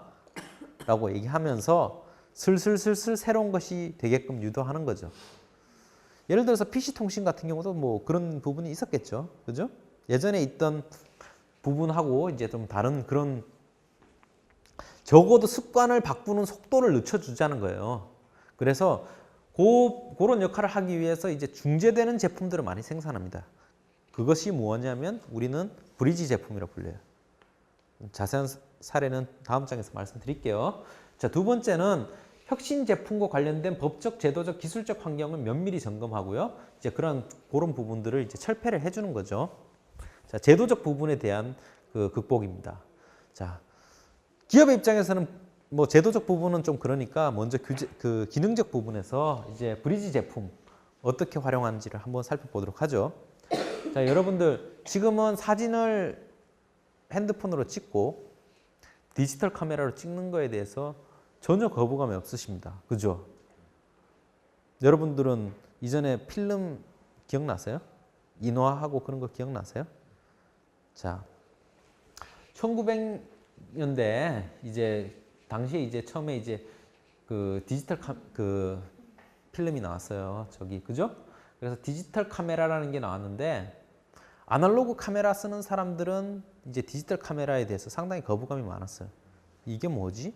우리가 가지고 있을 수도 없고 우리는 예전에 필름이란 걸 가져서 언제든지 인화하고 이를 통해서 추억을 보고 그랬는데 이것을 무슨 파일이라는 것 눈에 보이지도 않잖아요. 그거는 그죠? 그걸 통해서 이제 관리를 한다는 거예요. 그죠? 그래서 상당히 이제 되게 많았어요. 그 부분에 대한 거부감이 많았습니다. 그래서 불연속적이잖아요. 기존에 있던 습관도 많이 바뀌고 그러려면 파일 관리도 하셔야 될 거고요. 그 다음에 어르신들 컴퓨터도 잘 모르는데 컴퓨터 안에다 뭐 파일도 넣어야 될 거고요. 뭐 폴더 관리 뭐 이런 측면이 필요하잖아요. 예전에 같으면 그냥 필름 넣어서 농장에다 넣어두시거나 그러면 되는데 자, 그래서 상당히 힘들죠.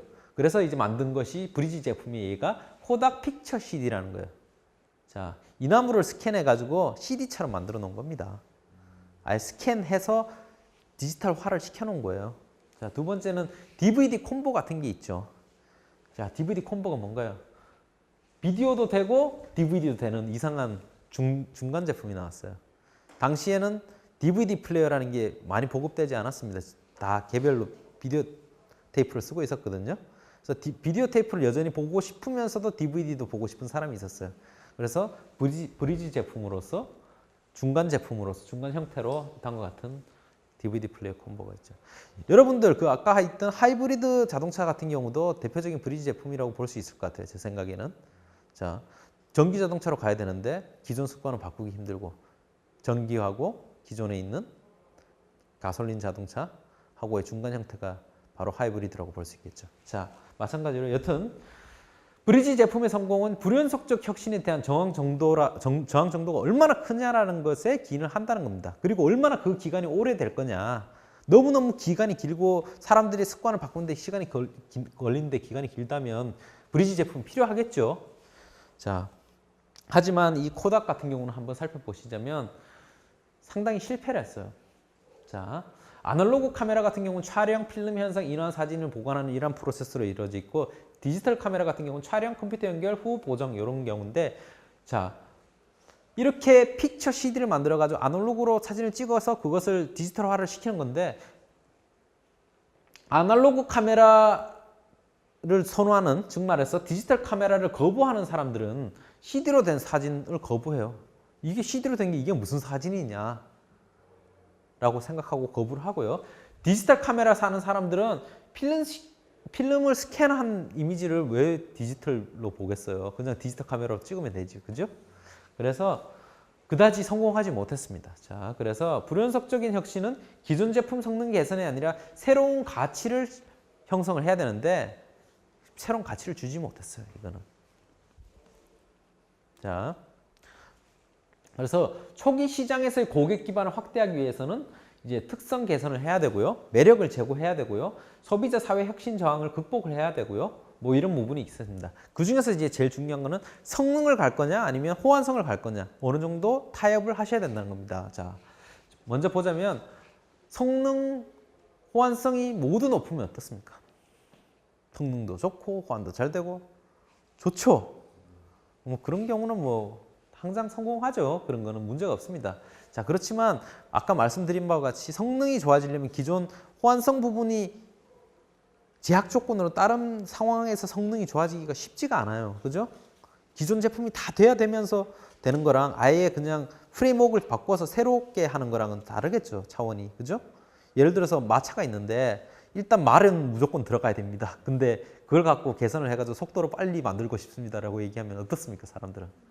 힘들다고 보겠죠. 여튼 뭐 그 안에 있는 그 내연기관으로 말이 없어진다라든지 뭔가 기존 게 좀 뭔가 바뀌어야 되겠죠. 자, 그래서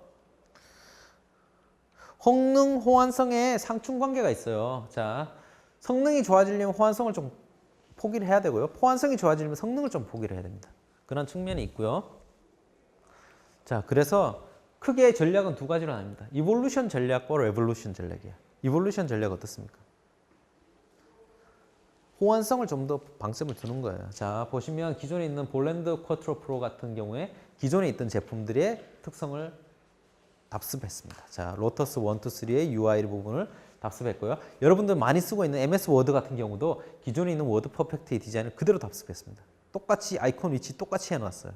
자, 그래서 기존 제품의 시장 지배력, 고객 충성도가 높거나 성능 우위의 대체제가 없는 경우에 유리한 전략이에요. 자, 기존에 이러한 부분에 대해서 이제 사람들의 호환성 부분을 높일 수 있겠지만 어떻습니까? 이렇게 해서 따라하면 어떤 평가를 받게 되나요? 혁신적이라는 평가를 받기가 쉽지 않겠죠? 자, 그래서 경쟁사가 근데 갑자기 탁월한 우위의 제품을 딱 출시를 해버려요. 그런 경우는 마켓 리더십에서 치명타를 입게 됩니다. 얘는 큰 발전이 없어. 이런 평가를 받게 되죠. 그죠? 반면에 레볼루션 전략은 어떻습니까? 호환성보다는 성능을 방점에 둔 전략이라고 할 수 있겠죠. 자, 그런 경우에 이제 시장이 어떤 경우 유리하냐면 시장이 특정 제품에 락인되지 않고 프로덕트 카테고리가 형성 도중인 경우에 이제 효과적이라고 볼 수 있고요. 시장이 파워 유저에 의해서 주도되는 경우에 이제 많이 쓸 수 있는 전략이라고 할 수 있겠습니다. 일반 소비자가 아니라 파워 유저, 즉 말해서 성능에다 방점을 두는 사람들인 경우에 이제 중요한 전략이라고 할 수 있겠죠. 자, 이어서 이제 플랫폼 구축과 고객 기반 확대에 대해서 말씀드리도록 하겠습니다. 자, 어떤 사람은 이제 얘기하죠. 게임의 룰이 바뀌었다. 이제는 모바일 기기가 아니라, 이번엔 기기가 아니라 플랫폼 전쟁의 시대다. 자, 플랫폼이 왜 중요하냐? 뭐 이런 말씀 많이 하죠. 자, 플랫폼을 장악하는 자가 산업을 지배한다. 자, 마켓 리더십은 결국 플랫폼을 가진 사람이 중심이 되는 거 아니냐라는 등등 얘기가 많습니다. 자, 그리고 시장의 고착화, 네트워크 효과에 의해서 부익부 빈익빈이 이제 형성이 되는 거죠. 자, 여러분들 플랫폼 하면 대표적으로 떠오르는 게 어떤 게 있죠? 플랫폼. 뭐 말만 하면 플랫폼이잖아요. 플랫폼 하면 떠오르는 이미지가 뭡니까? 애플? 예를 들어서 iOS? 뭐 그런 것도 있겠고요. 저기 앱스토어 뭐 이런 것도 플랫폼 같죠? 뭔가. 여러분들이 머릿속에 있는 플랫폼이란 뭔가요? 각각 정의가 조금씩 다르더라고요. 그죠? 자, 어떤 사람은 플랫폼이라는 것을 하나의 통합된 어떤 하나의 무슨 형태로 그냥 인식을 그냥 통합되면 다 플랫폼이라고 생각하시는 분들도 있어요. 예를 들어서 뭐 A, B, C, D 뭐 어떤 다양한 종류의 뭔가가 있으면 이것들을 아우를 수 있는 뭔가 통합된 뭐 어떠한 것 이런 정도로 해석을 하시는 분도 있고요. 어떤 분은 커넥티비티에 어떤 초점을 두세요. 자, 어떤 플랫폼이라는 게 있으면 이 플랫폼이 이쪽 모두 연결할 수 있는 그러한 개체, 그러한 대상이라고 얘기를 하시는 분들도 있습니다. 자, 플랫폼에 대한 정황은 그러니까 그 정의는 조금씩 다르긴 한데요. 아무튼 여기서는 이제 좀 커넥티비티에 좀 더 초점을 두어서 얘기를 드리도록 하겠습니다. 여러분들 많이 쓰시는 카카오톡 같은 거 있죠? 메신저로 처음부터 출발했습니다. 모바일 메신저였고요. 자, 강력한 이 플랫폼을 바탕으로 콘텐츠 비즈니스 확장했죠. 요즘에는 뭐 카카오 뭐 택시도 있고 여러 가지 서비스로 확장하잖아요. 자, 이러한 것은 기존에 있는 사람들을 연결해 놓은 어떤 이 카카오톡이라는 것을 계기로 해서 다른 다양한 서비스들이 연결이 되어 있잖아요. 소비자들이 니즈가. 그죠? 소비자들이 있고 카카오톡이 있고 이 카카오톡을 중심으로 예를 들어서 카카오 택시라든지 다양한 서비스들이 연결이 되어 있죠. 그죠? 한편 그래서 플랫폼을 좀 정의를 하자면 핵심 가치를 담을 틀을 제공한다. 핵심 가치가 있어야 된대요. 가치가 없는 플랫폼은 별로 중요하지가 않다는 거죠. 자, 그리고 상호 연결을 통해서 연결 부분이 중요하다고 말씀드렸죠. 소비와 공급의 중간에 위치한 브로커 역할을 하는 그런 것이고요. 새로운 가치를 창조하는 장. 여튼 여러분들 본장에서 얘기하는 플랫폼은 여러분들 제품 플랫폼하고는 좀 달라요. 다음 장에서는 다른 얘기를 할 텐데 여기서 얘기하는 플랫폼은 핵심 가치를 담고 있으면서 연결을 시킨다. 그리고 뭔가 중재의 역할을 하는 브로커의 역할을 한다라는 측면 정도에서 파악하시면 좋습니다.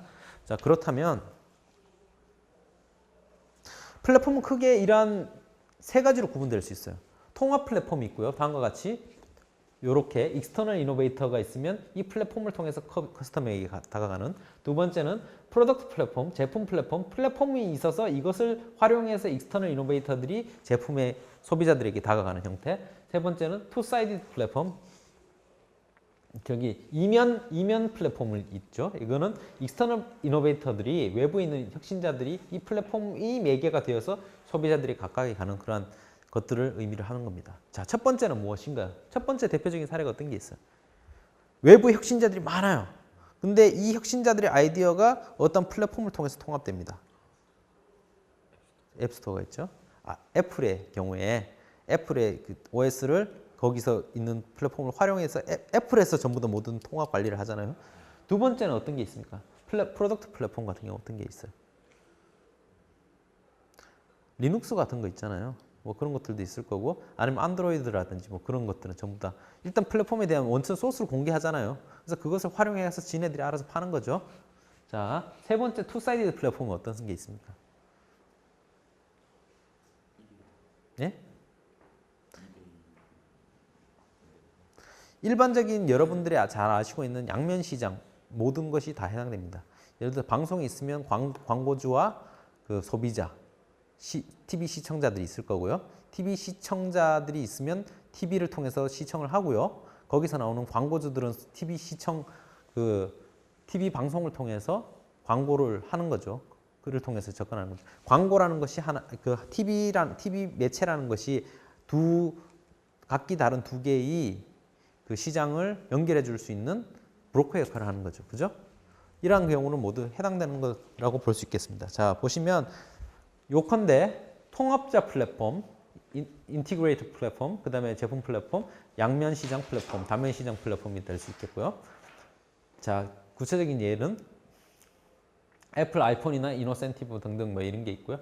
안드로이드 OS는 요거에 오히려 더 가깝다고 할 수 있겠네요. 두 번째는 구글 플랫폼, 뭐 리눅스, 뭐 제가 말씀드린 것처럼 소스를 공개하는 형태. 세 번째는 이제 양면 시장 플랫폼이 될 수 있겠고요.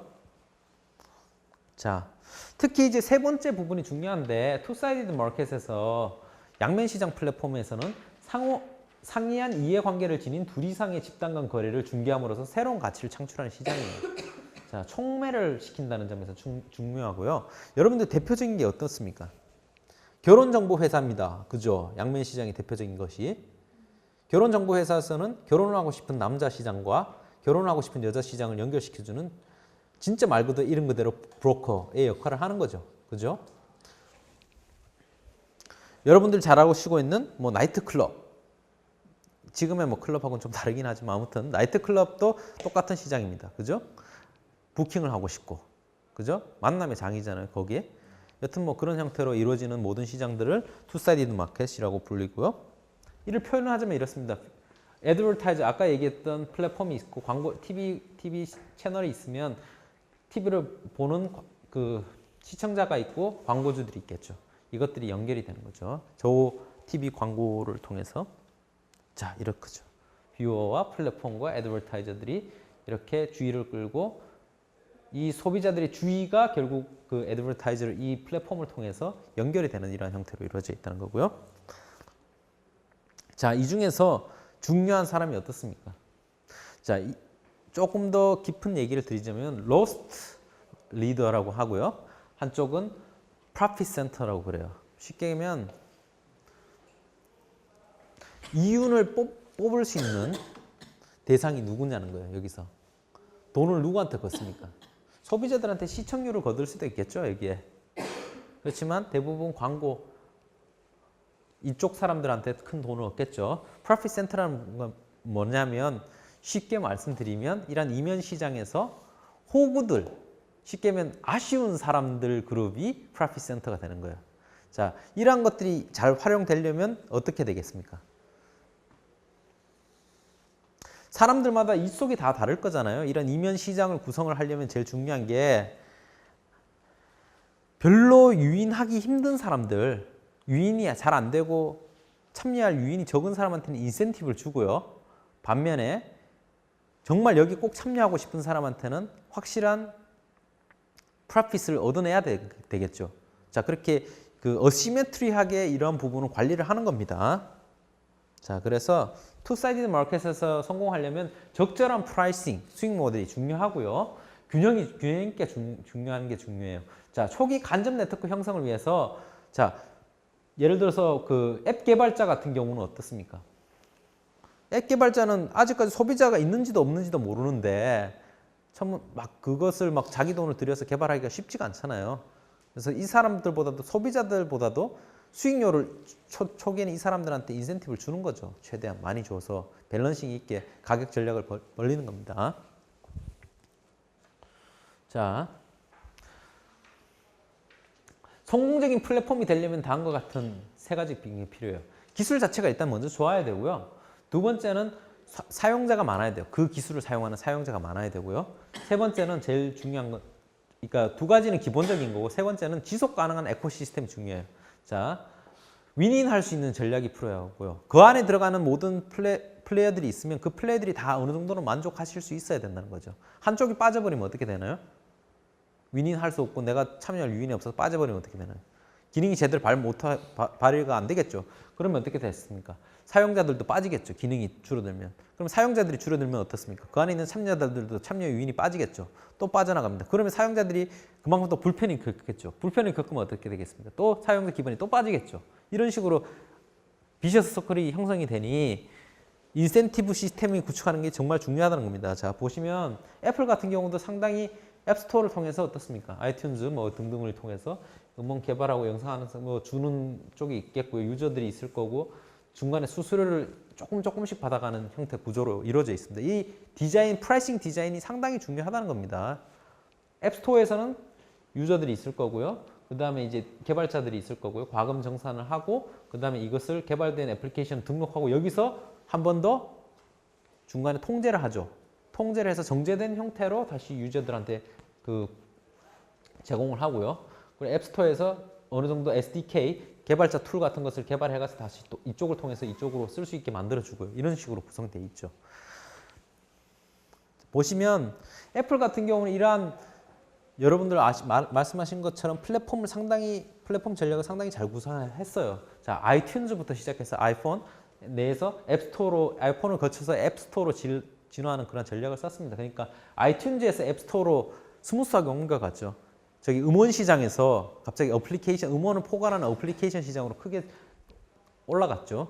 그 와중에서 그러면 수익 구조가, 배분 구조가 어떻게 됐냐 보면 70%가 개발자에게 가져가고 운영비는 0.02, 자 1% 정도, 자 13% 정도는 애플이 가져가고요. 신용카드사가 또 16%를 가져가도록 해줬습니다. 보시면 대부분 수익은 개발자가 가져가고 신용카드사가 가져가고 애플이 가져가는 부분은 한 13% 정도입니다. 자, 애플 모바일 생태계의 이점을 살펴보면 개발자한테 보시는 것처럼 유리한 환경이고요. 소비자들 같은 경우도 이제 그 컨텐츠가 좀 양질이게 되겠죠. 중간에 그 개발한 컨텐츠들이 어떻습니까? 애플에서 중간에 한번 점검을 하잖아요. 앱스토어에 올리기 전에. 그래서 양질이 그 컨텐츠가 되고요. 자, 컨텐츠 업계는 네트워크 효과가 중요하죠. 다수의 사용자 시장 우선순위가 높다. 뭐 그런 부분이 있겠고요. 자, 그러면 이 부분에서 중요한 거는 사용자 수가 높으면 기반이 높으면 어떻습니까?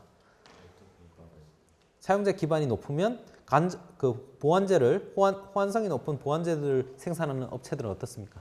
소비자가 많으면 더 생산할 유의가 있겠죠. 보안제를 공급할 만한 유인이 있겠죠. 앱 개발자들이 더 많이 개발하게 되겠죠. 자, 그러면 앱 개발자들이 더 많이 개발해서 좋은 앱이 많이 나오면 사용자는 어떻게 됩니까? 증가죠. 이런 것을 뭐라고 한다? self-reinforcing cycle이라고 그런다고 그랬죠. 자기 강화 사이클이라고 합니다.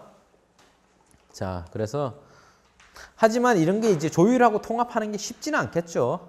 자, 쉽지는 않다는 게 이제 결론입니다. 참고로. 자, 비즈니스 모델은 크게 두 가지가 있습니다. 비즈니스 플랫폼이 구축되면 이제 때로는 비즈니스 플랫폼을 이제 혼자서 잘 구성하면 되는데 때로는 확장을 해야 되겠죠. 확장을 해야 됩니다. 그렇게 하려면 때로는 개방이 필요할 때가 있어요. 개방을 하는 목적은 크게 두 가지입니다. 시장 범위를 확대하거나 시장 규모를 확대하는 거예요. 자, 이 부분을 조금 더 자세하게 살펴보자면 여러분들 개방하는 게 과연 좋은가요? 항상 뭐 요즘 오픈하면 뭐든지 좋은 것 같잖아요. 개방하면 좋은가요?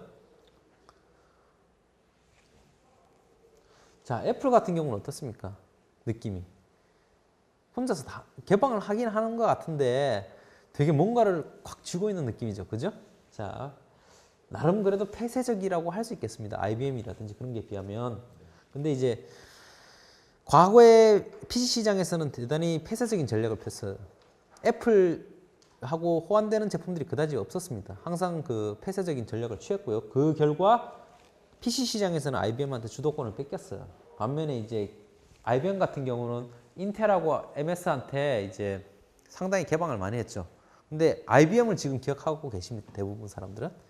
차라리 인텔이나 MS, 소프트웨어, 하드웨어의 중심이었던 각각의 양사들이 다 가져가게 되겠죠. 자, 결과적으로 오픈을 했는데 주도권은 지금 인텔하고 MS 가지고 있잖아요. 자, 그러면 폐쇄도 안 좋고 개방도 안 좋고 그럼 뭐가 좋다는 말이냐라는 말씀을 할 수 있겠습니다. 자, 보신다면 개방을 하게 되면 어떻습니까? 개방의 목적은 뭡니까? 파일을 키우자는 거예요. 그죠? 파일을 키우게 되면 어떻습니까? 시장 규모는 커지겠죠. 반면 시장의 점유율은 어떻습니까? 줄어들죠. 반면에 통제를 하게 되면 어떻습니까? 시장 규모는 뭐 늘지는 않겠지만 자기 파이는 온전히 지켜낼 수 있겠죠. 그죠? 자, 통제 전략의 사례를 좀 살펴보자면 통제 전략이 유리한 경우는 자사 단독으로도 시장 확대 능력이 확고한 경우에 내가 알아서 혼자서 시장을 확대할 수 있으면 뭐 어떻게 개방합니까?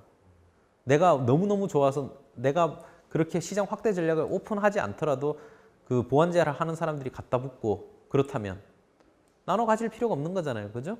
자, 그런 경우는 이제 통제 전략이 유리하고요. 개방 전략이 유리한 경우는 시장 확대 능력이 확고하다고 보기 어려운 경우, 나 혼자로서는 시장을 키울 능력이 없는 경우를 얘기를 하는 겁니다. 자, 이런 경우는 점유율 희생을 감소를 해서 하는 거예요. 자, 리눅스 같은 경우는 아도비 같은 경우는 대표적인 사례고요.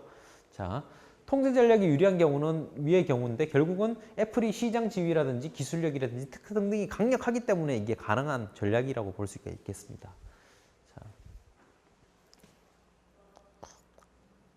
자, 그러면 개방 전략이 성공하려면 어떻게 될까요? 개방을 하고 싶어요.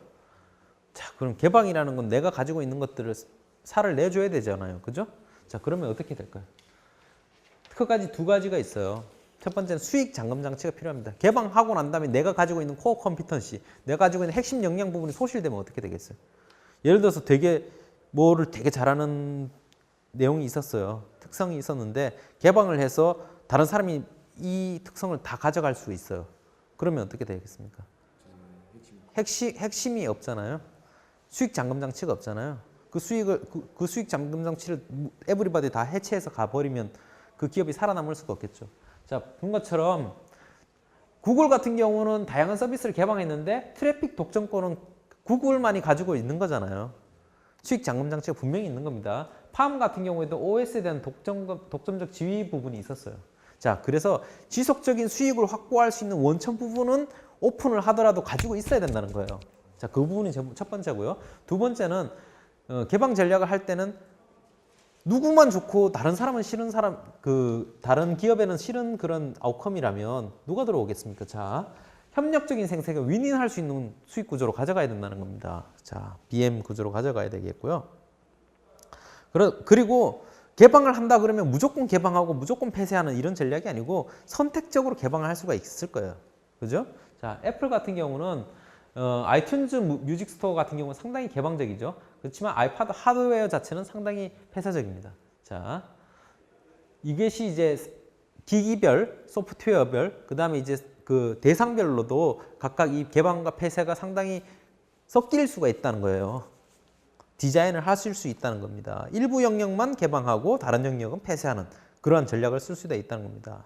자, 그래서 네트워크 성장 전략을 말씀드리자면 이러한 측면에서 네트워크를 얼마나 키워나갈 거냐 크게 하자면 컴패터빌리티라든지 그 부분을 호환성을 중시를 할 거냐 아니면 퍼포먼스 쉽게 하면 그 기능적 부분에 대한 그 퍼포먼스를 확대시키는 것이 더 진일보시키는 것이 중요할 것인지를 선택을 해야 되고 혼자 할 거냐 아니면 오픈할 거냐에 따라서 크게 네 가지 전략으로 나뉩니다. Controlled Migration, 자, 그 다음에 Open Migration, 그 다음에 이쪽은 호환성 부분에 중요하게 하는데 혼자서 호환성 부분을 이제 컨트롤해서 하는 거고요. 요거는 오픈해서 컨트롤 그 호환성 부분을 늘리는 부분이겠죠.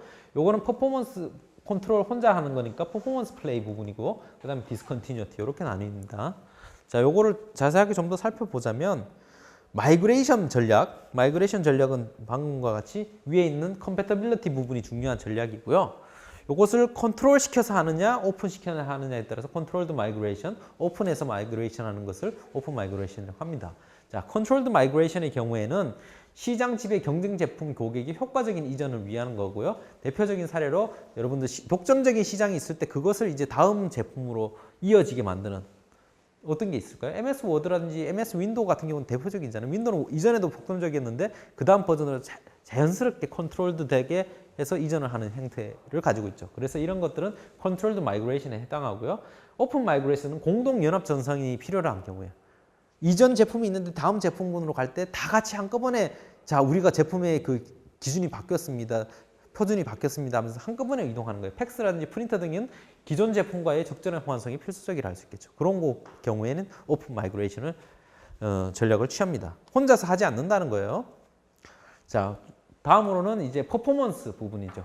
기능을 향상시키는 데 초점을 두는 거고요. 퍼포먼스 플레이 같은 경우는 컨트롤드 하는 방식으로 이루어지죠. 자, 독점적인 지배력을 유지를 하고 성능 우위를 강조를 하는 거죠. 자, 이런 경우는 어떻습니까? 성능 부위를 강조를 하면서도 협력을 하나도 하지 않는 거예요. 그러면 되게 자신감 있는 전략이죠. 한마디로 얘기하자면 자신감 있는 전략입니다. 리스크가 매우 크고 대담한 전략이라고 볼 수 있겠고요. 내 기술이 차별적이고 확실한 우위가 있을 때 쓸 수 있는 전략이라고 할 수 있겠습니다. 자, 플레이스테이션, 엑스박스 등의 게임기 같은 경우 이제 상당히 이전 플레이스테이션 4 같은 경우는 3하고 호환이 안 되잖아요. 그죠? 그런 경우가 될 수 있겠고요. 그 다음에 팜 PDA라든지 호환성보다 성능을 우위에 둔 그런 제품에 상당히 그러면서도 혼자서 개발하는 그런 경우에 해당할 수 있겠습니다. 반면에 디스컨티뉴티 전략은 기존 제품을 완전 대체를 하는 거예요. 그러면서도 다 같이 연합 전선을 구성을 해서 하는 거죠. 자, 카세트 테이프를 대체하는 CD 플레이어 같은 경우, CD 플레이어는 한 기업에서 만드는 게 아니잖아요. 다 같이 만드는 거죠. 산업 표준인 겁니다. VTR을 대체하는 DVD 플레이어 같은 경우 전부 다 같이 산업 표준의 측면에서 한꺼번에 옮겨나는 그런 전략이라고 할 수 있겠죠. 자, 네트워크 효과에 대해서는 여러분들 우리 많이 얘기했었습니다. 자, 그래서 네트워크 외부성은 네트워크의 연결의 가치가 해당 네트워크의 그 연결된 인원수에 의존해서 그 인원수가 많으면 많을수록 어떻습니까? 여러분의 밸류는 올라갑니다. 자, 그죠? 그래서 그 이를 네트워크 효과가 크게 어떻게 나뉘죠?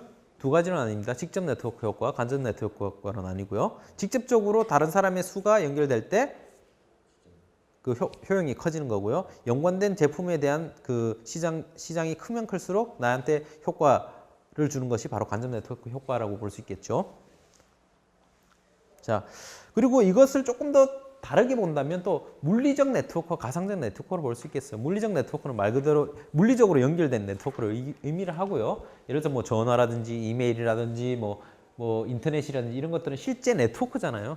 연결이고, 가상적 네트워크는 소비자 네트워크, 나와 이분 뭐 이런 식으로 뭐 우리가 알고 있는 눈에 보이지 않는 가상적인 네트워크를 얘기할 수 있겠죠. 자, 이때 제일 중요한 거는 이 네트워크 효과가 제일 중요한 거는 여러분들의 소비자들의 가치에 실제로 영향을 준다는 겁니다. 테크놀로지 스탠드얼론 밸류뿐만 아니라 이런 네트워크에 의한 가치 부분도 소비자들의 효용에 큰 영향을 준다는 겁니다. 그래서 어떻게 되는 것이 중요하다? perceived 되는 것이 더 중요하다는 거 말씀드렸죠. 액츄얼만큼이나. 그래서 시장 지배자 이미지를 주는 것이 상당히 중요하다는 거고요. 일단 구매는 그 perceived 된 것에 의해서 결정이 되니까요. 자, 그래서 그렇지만 한편으로는 전체 네트워크 사이즈가 큰 것도 중요하겠지만 이전에도 말씀드린 바와 같이 주변의 사람들이 어떻게 쓰는 것이 중요하다고 말씀드렸었죠. 우리는 이것을 바로 로컬 네트워크라고 부르고요. 자, 소비자들은 자신의 주위 친구, 동료, 친지들의 구매 행동을 관찰하고 그들의 제품을 인식하는 이런 형태로 돼 있죠. 자, 친구, 친지 등의 네트워크 효과가 상당히 중요하다는 거죠. 주변에 얼마나 쓰고 있느냐가 상당히 제품 선택에 영향을 준다는 겁니다. 그래서 그런 부분이 중요하고요. 한편 인다이렉트 네트워크 효과는 간접 네트워크 효과라고 했었죠. 그죠? 실제로 그 제품을 구매하고 있는 사용자의 수가 아니라 보완제의 사용자 네트워크의 규모가 실제로 그 제품에 대한 제품 사용에 대한 소비자 효용에 영향을 주는 경우를 바로 간접 네트워크 효과라고 한다는 겁니다. 그래서 대표적인 걸로 하드웨어와 소프트웨어 관계, 게임기가 있으면 게임 네트워크 타이틀의 규모 같은 경우가 바로 간접 네트워크 효과라고 볼 수 있겠죠. 자, 이런 경우는 어떤 게 문제가 되겠어요? 이전에도 우리가 배운 바와 같이 셀프 레인포싱 사이클이 상당히 중요하겠죠. 그죠? 사용자 기반이 커야지 이 보완제 업체들도 개발을 할 거잖아요. 사용자 기반이 크니까 그거에 맞춰서 개발을 할 거고. 그죠? 반면에 거꾸로 소비자 입장에서는 어떻습니까? 보완제가 많아야지 선택할 거 아니에요. 하드웨어는 있어요. 근데 타이틀이 없어요. 하고 싶습니까? 안 하죠. 그죠? 게임기는 있는데 게임 타이틀이 없습니다. 할 수 있는 게임이 없어요. 그러면 선택을 안 하겠죠. 그죠? 자, 그러면 근데 게임 타이틀을 만드는 업체는 어떻습니까? 사용자가 많아야지 내가 만들겠지. 이렇게 하죠. 그죠? 자, 결국은 치킨 앤 에그 프로블럼이 형성되는 겁니다. 처음에 시드가 있어야 돼요. 어느 정도 눈덩이가 있어야 된다는 겁니다.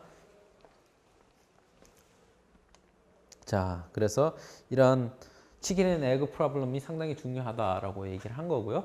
자, 보완제의 크기를 상당히 커지게 만들고 아니면 사용자 기반의 크기를 어떤 측면에서 크게 만드는 건지가 중요하다는 겁니다. 다음으로 고객 락인과 전환 비용에 대해서 살펴보도록 하겠습니다. 자, 락인은 하이테크 산업에서 보편적인 전략이죠. 현상이죠. 여러분들 기존에 제가 말씀드린 것처럼 코티 자판의 경우에 드보락 자판 요의 경우에는 가장 대표적인 사례잖아요. 그죠? 한번 선택하면 다시는 바꾸기가 힘든 이미 트랩에 갇힌 그런 것을 바로 그 락인 현상이라고 하는 겁니다. 즉 말해서 하이테크 제품은 한번 채용하면 다른 대안으로 변경하기 어렵다라는 것을 의미를 하는 겁니다. 자, 그래서 전략적 변수로서 항시 예상하고 대처할 필요가 있어요. 이런 락인의 현상에 대해서는. 자, 이는 사실은 네트워크 효과와도 상당히 연관이 있습니다. 네트워크 효과는 사용자가 특정 제품에 집중하면 그 사실상 표준으로서 인식이 되고요. 반면에 이제 전환 비용 같은 경우는 어떻습니까? 한번 선택을 하고 나면 어떻습니까? 다른 곳으로 바뀌는 데 필요한 비용을 의미를 하는 거죠. 전환 비용이라는 거는. 자, 그러면 전환 비용이 어떻습니까? 예를 들어서 여러분들 한번 실제로 사례를 한번 보시는 게 중요한 것 같아요. 자, 특히 이제 하이테크 산업에서 락인 현상은 상당히 중요해요. 왜냐하면 기존 제품보다 더 무섭습니다. 하이테크 제품은 어떻습니까? 하이테크 제품들은 시스템 제품이 많잖아요. 하나만 산 게 아니고 다 연결돼 있어요. 여러분들 하다못해 TV 뭐 집에 있는 뭐 TV를 하나 사더라도 무슨 스피커도 뭐 하이파이로 다 연결돼 있고요. 그다음 또 뭐 호환이 되고 뭐 알고 뭐 그런 것들이 다 연결돼 있잖아요. 제품들 간에 사게 되면 전체를 다 바꿔야 되든지 뭐 그렇잖아요. 자, 그런 것처럼 여러 보완제와 함께 사용되는 경우가 많습니다. 그래서 한번 결정하면 바꾸기가 힘들어요. 내가 그동안 산 DVD 타이틀이 많아요. 그러면 새로운 제품을 받겠는데 이 DVD 타이틀을 못 써요. 만일에. 그럼 바꾸고 싶겠습니까? 힘듭니다. 그래서 전체 시스템의 일시 변환이 필요하고요. 소비자들의 선택 부분에는 이제 부분 업그레이드 스위칭이라든지 결정이 보류가 된다. 뭐 이런 부분이 있겠고요. 자, 그래서 근데 이제 산업별로 조금 달라요. 이러한 전환 비용이 높다고 했을 때 이제 전환 비용이 높으면 불만족스러우면 빨리 바꿔야 되겠죠. 그죠? 사람들이 바꿔야 되는데 불만족하다고 하면서도 충성도가 높은 경우가 있어요. 예를 들어 산업별로 조금 다른 경우가 있습니다. 자, 보시면 불만족하면 당장 바꿔야 되잖아요. 근데 이제 전환 비용이 높아서 바꾸기가 힘든 경우가 있어요. 그러니까 불만족이라고 얘기는 하면서 정작 못 바꾸는 그런 것들이 많다는 거죠. 보시면 로컬 텔레폰 지역 그 전화 같은 경우에 못 바꿔요, 사람들이.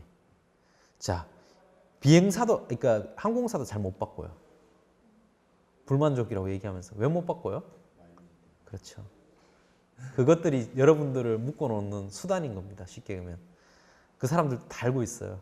병원 같은 경우도 그렇고요. 그나마 자동차 부분이 이제 조금 덜하다. 불만족스러우면 다음에 바꾼다는 거고요. 자, 전환 비용이 높은 경우는 바로 금융이라든지 통신 서비스 등등입니다. 낮은 만족도라고 하더라도 높은 충성도, 상표 충성도가 있어요. 그래서 크게 이제 이 절차적 그 전환 비용을 구분하자면 크게 세 가지로 나뉩니다. 절차적 전환 비용과 재무적 전환 비용, 그다음 관계적 전환 비용이 있어요. 절차적인 건 뭐죠? 전환 시 소요되는 시간과 노력이고요. 자, 노력은 말 그대로 힘든 거죠. 그죠? 정보 수집과 평가, 전환 이후에 셋업이 필요하고요. 학습 비용, 공부해야 되잖아요. 바꾸려면. 기존에 하던 거면 그대로 써도 되는데 뭔가 바꾸려면 공부를 해야 되죠. 학습 비용이 있겠죠. 두 번째, 재무적 전환 비용은 뭘까요? 말 그대로 돈이 들어가는 거예요. 그죠? 관련 기존에 사용하던 보완제라든지 부품이라든지 소모품 같은 거 다 새로 사야 되잖아요. 그죠? 그런 비용이 들고요. 그 다음에 이제 여러분들 아까 말씀하셨던 뭐 마일리지라든지 아니면 포인트라든지 그런 부분들도 쉽게 보면 경제적인 가치를 가지고 있는 것 그런 것도 다 포기해야 되잖아요. 그죠? 그런 것들도 있겠고요. 관계적 전환 비용이라는 거는 상표 충성도. 기존에 나는 이 상표에 대해서 상당히 충성도하고 있는데 왠지 배신하는 것 같은 그런 심리적인 부분도 있겠죠. 그죠? 자, 이런 거 등등 포함해서 크게 이 세 가지는 다음과 같이 이제 여러 가지로 나눌 수 있습니다. 자, 보면 절차적 전환 비용은 경제적 위험 비용 그 안에서도 평가 비용, 학습 비용, 셋업 비용 이런 식으로 절차적 전환 비용을 나타낼 수 있고요. 자, 금전적, 재무적 전환 비용은 금전적 손해 비용, 그다음에 혜택 상실 비용 이렇게 나눌 수 있고요. 그다음 관계적 전환 비용은 인적 관계 비용, 뭐 기존에 있는 사람들하고 뭐 판매자하고 뭐 관계 뭐 이런 것까지도 다 비용으로 포함하는 겁니다. 자, 그리고 브랜드 관계 비용 이렇게 해서 전환 비용의 측면만 하더라도 이렇게 나눌 수 있어요. 그래서 여러분들이 보자면 마케팅 관리자 입장에서 보자면 우리 제품에 대한 전환 비용은 얼마나 높을까? 부분을 한번 메저링 해보실 수 있겠죠. 타사에 대비해서 어떻게 우리가 잘 전환 비용을 관리하고 있느냐. 잡은 물고기들이 못 빠져나가게 성을 쌓는 겁니다. 하나하나. 그죠? 자, 여러분들 사회가 녹록하지 않아요. 그냥 공짜로 주지 않습니다. 여러분들 그 뒤에 사례를 통해서 이제 살펴볼 겁니다. 자, 첫 번째 전환 비용이 있어 보자면 전환 비용은 정확하게 파악하기 쉽겠어요? 어렵겠어요? 컨셉은 있는데 사용하기는 어렵죠. 정확하게. 측정하고 이해하지 못한 상태에서 효과적인 경쟁은 이제 불가능하다는 거고요. 자, 시장의 그 락인 기업 같은 경우는 이미 내가 시장 지배자인 경우는 어떻습니까? 전환 비용을 최대한 높게 해서 못 빠져나가게 해야 되고요. 새로 진입하는 후발주자는 어떻게 되겠습니까? 소비자의 전환 비용을 최대한 낮춰서 넘어오게끔 만들어주는 것이 필요하겠죠. 그죠? 자, 여러분들, 요거를 보시면서 한번 여기서 전환 비용이 어떤 게 있는지 한번 보십시오. 번호 이동성 제도, 당시 SK 번호 이동성 제도 안내, FAQ 요약. 기존 서비스를 해지하고 새로운 사업자로 신규 가입하는 현재의 개념과 동일합니다. 자, 절차적 전환 비용에 해당하고요. 휴대폰은 반드시 새로 구입하셔야 됩니다. 자, 재무적 전환 비용을 사람들한테 알려준 거예요. 자, 번호 이동을 하게 되면 기존 서비스는 어떻게 되나요? 기존 서비스는 해사되고 신규 회사의 서비스를 새로 적용받게 됩니다. 즉, 기존 전화의 통화 품질, 멤버십, 요금제 등은 더 이상 사용할 수 없고 고객님이 장기간 쌓아오신 기존의 혜택도 자동 상실됩니다. 관계적 재무적 전환 비용을 명시를 했어요. 자, 이러면 사람들이 이걸 읽고 어떤 생각을 할까요? 아깝다. 이걸 혜택하고서라도 받고. 그러니까 사람들이 인식하지 못하고 있기 때문에 절차적, 관계적, 재무적 비용들을 최대한 계속 프레셔를 줘가지고 있다라는 것을 인식을 시키는 겁니다. 자, 이런 것들 하나만 보시더라도 번호 이동성 제도를 통해 가지고 다른 그 SKT 시장 독점적 위치를 좀 그래도 약간 독점적인 부분을 경쟁을 막 활성화시키려는 정부의 노력이 있는데 그런 부분을 SK는 저런 식으로 방어를 하는 거죠. 몇 마디라도 저렇게 해가지고 사람들이 절차적 그 전환 비용에 대한 부분을 상당히 높여놓는 겁니다.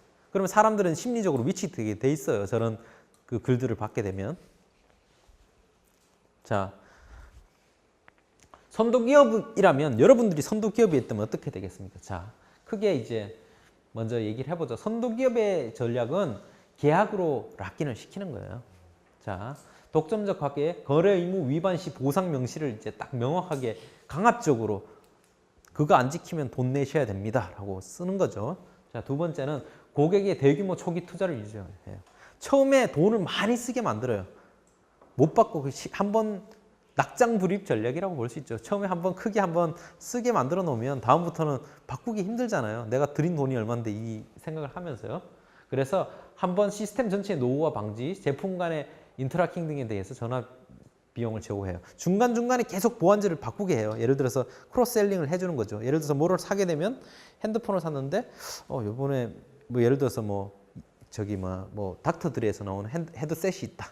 이거를 뭐 예를 들어서 샀어요. 그러면 이제 예를 들어서 요거에만 아이폰에만 작용할 수 있게 해놨어요. 그러면 보완제 때문에라도 다시 못 바꾸겠죠. 자, 그런 식으로 계속 그 시스템 전체가 전환 비용이 낮아지지 않도록 해서 계속 그 투자를 많이 하게 만드는 겁니다. 세 번째는 신규 하이테크 제품이나 시스템의 학습 비용을 제거를 해요. 쉽게 그냥 어떻게 받아들일 수 있도록 하는 거죠. 자, 그 다음에 고객 정보 및 데이터베이스의 구축과 활용. 이미 해가지고 여러분들의 소비 패턴과 여러분들 머리 꼭대기 위에 있어요. 그래서 그것을 바탕으로 도망 못 가게 만드는 방식이라고 할 수 있겠죠. 여러분들이 원하는 달콤한 상품을 다시 또 내놓는 거예요. 자꾸 거기에서 머물 수 있도록. 여러분들 만일에 카카오 택시가 상당히 이제 너무너무 이제 익숙해졌어요. 바꾸시기 쉽지가 않을 겁니다. 아마 한번 적용되면. 그죠? 자, 소비자는 자신을 더 잘 알고 사용자 고객의 효용 재고 상품이 무엇인지 알고 있는 기업에 대한 선호가 존재해요. 기본적으로. 그래서 여러분들이 살만한 제품들을 계속해서 던져줘요. 저렇게 나를 잘 알고 내가 알고 있는 효용에 맞춘 적합한 제품을 던져주는 그런 그 제품을 바꿀 수가 있겠습니까? 못 바꾸겠습니다. 그죠? 자, 그 외에도 로열티 프로그램이 있죠. 고객이 반복 구매를 유도해요. 인위적인 납기이 있고요. 각종 마일리지라든지 포인트 같은 것을 막 제공해요. 막 쌓여가면 막 소비자들 이 회사 참 좋아 이러면서 막 그게 사실은 뭐 공짜가 아니라는 거죠. 여러분들을 잡아두기 위한 미끼라고 볼 수 있겠습니다. 자, 그래서 비선형적인 인센티브 제공 방식을 주기도 해요. 계속 이렇게 차곡차곡 올라가는 게 아니고 올라가다가 갑자기 한 번씩 자, 한 번 5,000포인트 이상 되면 추가 10,000포인트 뭐 이런 식으로 비선형적으로 또 관리를 해요. 그런 것들을. 그러면 사람들이 인센티브가 어떻게 씁니까? 선형적으로 쭉 올라가는 거면 중간에 그만두기도 쉽겠죠. 근데 고지가 300 남았어. 이러면 또 어떻게든 그걸 올리려고 사람들은 노력을 하거든요. 뭐 그런 부분도 있겠고요. 인센티브 디자인을 하는 거죠. 자, 각각의 전술은 전환 비용 유형과고 연관이 있다. 이 두 가지 이상들을 막 섞어서 써요. 그래서 락인을 이미 하고 있으면 전환 비용을 최대한 올리는 방식을 취합니다.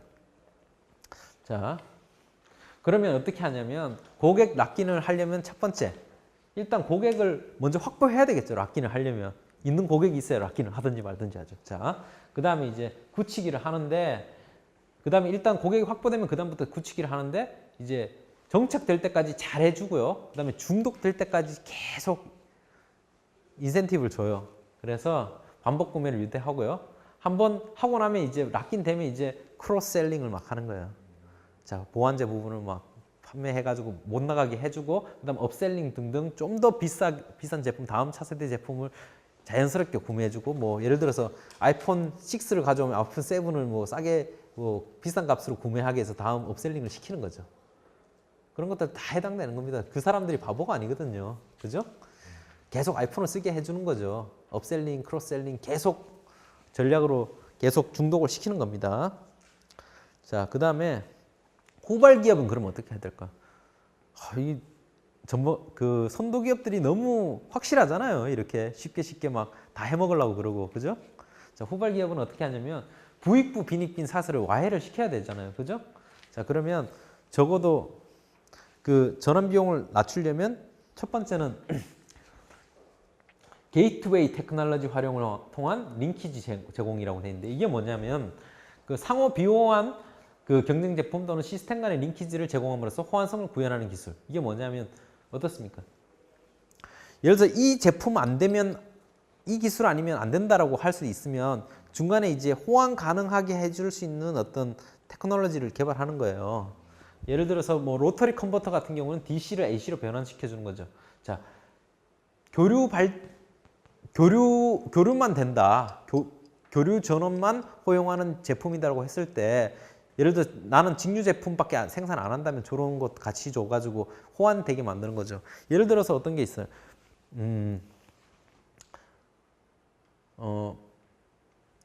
특정한 애플의 제품이 있다고, 예를 들어서 애플의 핀이 있다고 치죠. 그러면 애플 핀끼리 연결을 시켜야 되는데 안드로이드하고 연결이 안 된다면 애플 핀 전환 컨버터 같은 것들을 만들어 놓는다든지, 그런 형태로 그쪽 제품을 쓸 수 있게끔 만들어 놓는 겁니다. 쉽게 얘기하면. 자, 그리고 기존 선도 기업의 전략적인 미스테이크를, 전략적으로 실수하는 부분을 놓치지 않고 그 부분을 파고들어야 돼요. 자, 쉽지 않습니다. 보시는 것처럼 한번 해놓으면.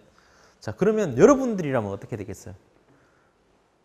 나는 선도 기업에 의해서, 선도 기업들이 저렇게 뭐 업셀링, 크로스셀링, 뭐 온갖 마일리지, 절차적, 관계적, 재무적 비용을 높일 수 있는 모든 수단을 강구해서 여러분들 당근과 채찍으로 마구마구 막 회유하잖아요. 그런 상황에서 여러분들은 어떻게 살아야 될까요? 어떻게 살고 싶으세요? 나는 받아들이겠습니다. 최대한 뭐 그냥 이용하겠습니다. 시키는 대로 살겠습니다. 이렇게 사실까요? 어떻게 사셨으면 좋겠어요? 여러분들 하다못해 IPTV 같은 경우 케이블 방송 보시잖아요. 열심히 보시고 난 다음에 좋아요, 뭐 이거 서비스 좋네 하는데 갑자기 여러분들 지금도 한번 집에 가서 한번 전화 한번 해보세요. 3년 되셨잖아요. 예를 들어서 약정 기간 끝났잖아요. 따랑 해가지고 저 해지하고 싶은데요. 이러면 고객님 바로 대응 전략이 있어요. 고객님 지금 SK 뭐 어떤 다음 쪽으로 바꾸시려고 하시나요? 얼마나 되셨나요? 이러면 넘었습니다. 좋게 여러분들을 바로 놔주지 않습니다. 절대. 다른 제품을, 그러니까 다른 서비스로 옮겨가려고 하면 바로 막습니다. 자, 얼마나 되셨죠? 저희가 무슨 제품이 있는데 어쩌고 대응이 있어요. 절차적, 관계적, 재무적 비용을 계속 인식을 시키면서. 자, 그 다음부터는 어떻게 합니까? 계속 이제부터 막 당근이 들어가죠. 그죠? 만일에 여러분들이 전화하지 않으면 여러분들은 기존에 사용하고 있는 그 요금제를 계속 내게 되어 있습니다. 쉽게 얘기하면 앓는 소리를 하지 않고 있기 때문에 여러분들이 가지고 있는 부분의 프로핏 센터로 활용하는 거예요. 이 사람들은 최대한 스퀴징해서 거기서부터 이윤을 끌어냅니다. 근데 내가 모르면 바보가 되는 거예요. 예를 들어서 시간이 지났다고 얘기하고 만일에 옮겨갈 수 있다면 예를 들어서 옮기시게 되면 뭐 한 30만 원에 해당, 3, 40만 원에 해당하는 예를 들어서 무슨 TV를 준다든지 상당히 인센티브가 있어요. 아시게 되면 인센티브가 있습니다. 하지만 여러분들이 가만히 있으시면 그 부분이 없는 거죠. 그러니까 잘 알아보셔야 된다는 거예요. 실제로는. 자, 그래서 첫 번째는 구매 전에서는 최대한 여러분들한테 협상에 유리한 구매를 해야 돼요. 자, 무조건 3년 하시게 돼요. 뭐 3년 약정이고요. 이러면 2년 약정은 없습니까? 뭐 등등. 아니면 약정 금액은 어떻습니까? 뭐 해지되는 금액 어떻죠? 뭐 그런 부분 등등부터 시작해서 본인한테 최대한 유리한 조건으로 하셔야 돼요. 그리고 우선 협상 권한이라든지 무료 업그레이드라든지 뭐 온갖 종류의 것들을 다 얻어낸 다음에 예를 들어서 구매한 다음부터는 어떻게 됩니까? 여러분들이 너무 거기에 중독되시면 안 돼요. 쉽게 하면 그러니까 내가 너무 해서 쉽게 하면 탄력성이 떨어지면 안 된다는 거죠. 쉽게 하면 그 수요의 가격 탄력성이라고 보통 그 경제학에서 얘기하는 탄력성 부분이 있는데 여러분들의 수요는 어쩔 수 없이 구매할 수밖에 없는 비탄력적인 수요가 되면 안 된다는 거예요. 말씀드리면 조건이 바뀐다고 할지라도 예를 들어 조건이 바뀌면 여러분들이 진짜로 바뀌실 수 있어야 돼요. 근데 예를 들어서 뭐 저거가 없으면 나는 도저히 안 돼 이러면 어떻게 해야 되겠습니까? 끌려다닐 수밖에 없잖아요. 그죠? 그래서 최대한 그렇게 되지 말아야 되겠죠. 그러려면 어떻게 되겠습니까? 전환 비용을 최대한 본인들이 낮춰야 돼요. 본인들이 절차적, 관계적, 재무적 비용이 안 되도록 저 회사들이 던지는 미끼를 그냥 덥석 물면서 그렇게 가게 되면 못 바꿉니다. 사실 기업들도 다 알죠. 그러니까 이제 적절한 인센티브를 주는 거고 거기에 맞춰서 소비자들 트레이드오프로 고려를 하는 거죠. 나한테 유리하겠다 그런 거를. 자, 그렇게 해서 결정을 하신다는 거고요. 적어도 장기적인 관점을 접근하는 거고 단기적으로 마이오픽하게 일시적으로 뭐 조금 더 본인한테 이득이 된다고 해서 3년 추가 약정이요? 예, 알겠습니다 하고 그냥 하는 것보다 차라리 바꾸는 게 훨씬 더 여러분들한테 10만 원, 20만 원 더 이득이 있을 수도 있어요. 그리고 훨씬 더 좋은 조건일 수도 있다는 겁니다. 자, 그래서 장기적인 이익 극대화 방향을 추구하시라. 공급선도 다변화하고 특정 부품 업셀링, 크로셀링 하는 거를 최대한 글쎄요. 다음 한번 시스테믹 할 때 한번 바꿀게요. 이런 식으로 간다든지 조금 고려를 해보시라는 겁니다. 자, 블랙베리 같은 경우 어떻습니까? 진짜 이거 뭐 중독 폰이라고 불렸습니다. 뭐 오바마 폰 뭐 등등 해서 이제 보시면 미국 사람이 좋아하는 이 쿼티 자판 그대로 두고 있고요. 이메일 자동 수신 등 명확한 타격 고객 뭐 정확한 업무 영역도 있고 정말 최고의 제품이어서 중독성 끝내주는 제품이었고요. 근데 락긴이 정말 이것에서 딴 것으로 가기 힘들다고 했는데 다 바뀌었어요. 공익 락긴을 실패했어요. 자, 아이폰 같은 경우 쿼티 자판은 그대로 줬고요. 메일 클라이언트도 기능 내장하고 네트워크 효과, 아이튠즈, 앱스토어 플러스 알파 되는 기능들을 제공하면서도 여기서 그 블랙베리들이 못하는 부분들을 더 추가적으로 제공했죠. 그죠? 자, 그리고 과도하게 블랙베리 같은 경우는 이제 본인들이 가지고 있는 그러한 락긴 이펙트를 과신했었어요. 그래서 락긴 같은 경우는 이제 지속적인 한번 잡아놓은 물고기라고 해서 거기 안에서만 놀기 때문에 유지하려고 하기 때문에 혁신하기가 힘들어요. 새로 완전히 바꾸기가 힘들잖아요. 굳이 그럴 이유가 없으니까. 그래서 양날의 검이 혁신의 입장에서는 양날의 검이 될 수 있다는 거고요. 그렇습니다. 여러분들 항상 전환 비용이라는 부분을 항상 염두에 두시고 이제 보시는 것이 중요할 겁니다. 자, 오늘 수업은 기본 수업은 이것으로 마치도록 하겠습니다. 예, 수고하셨습니다.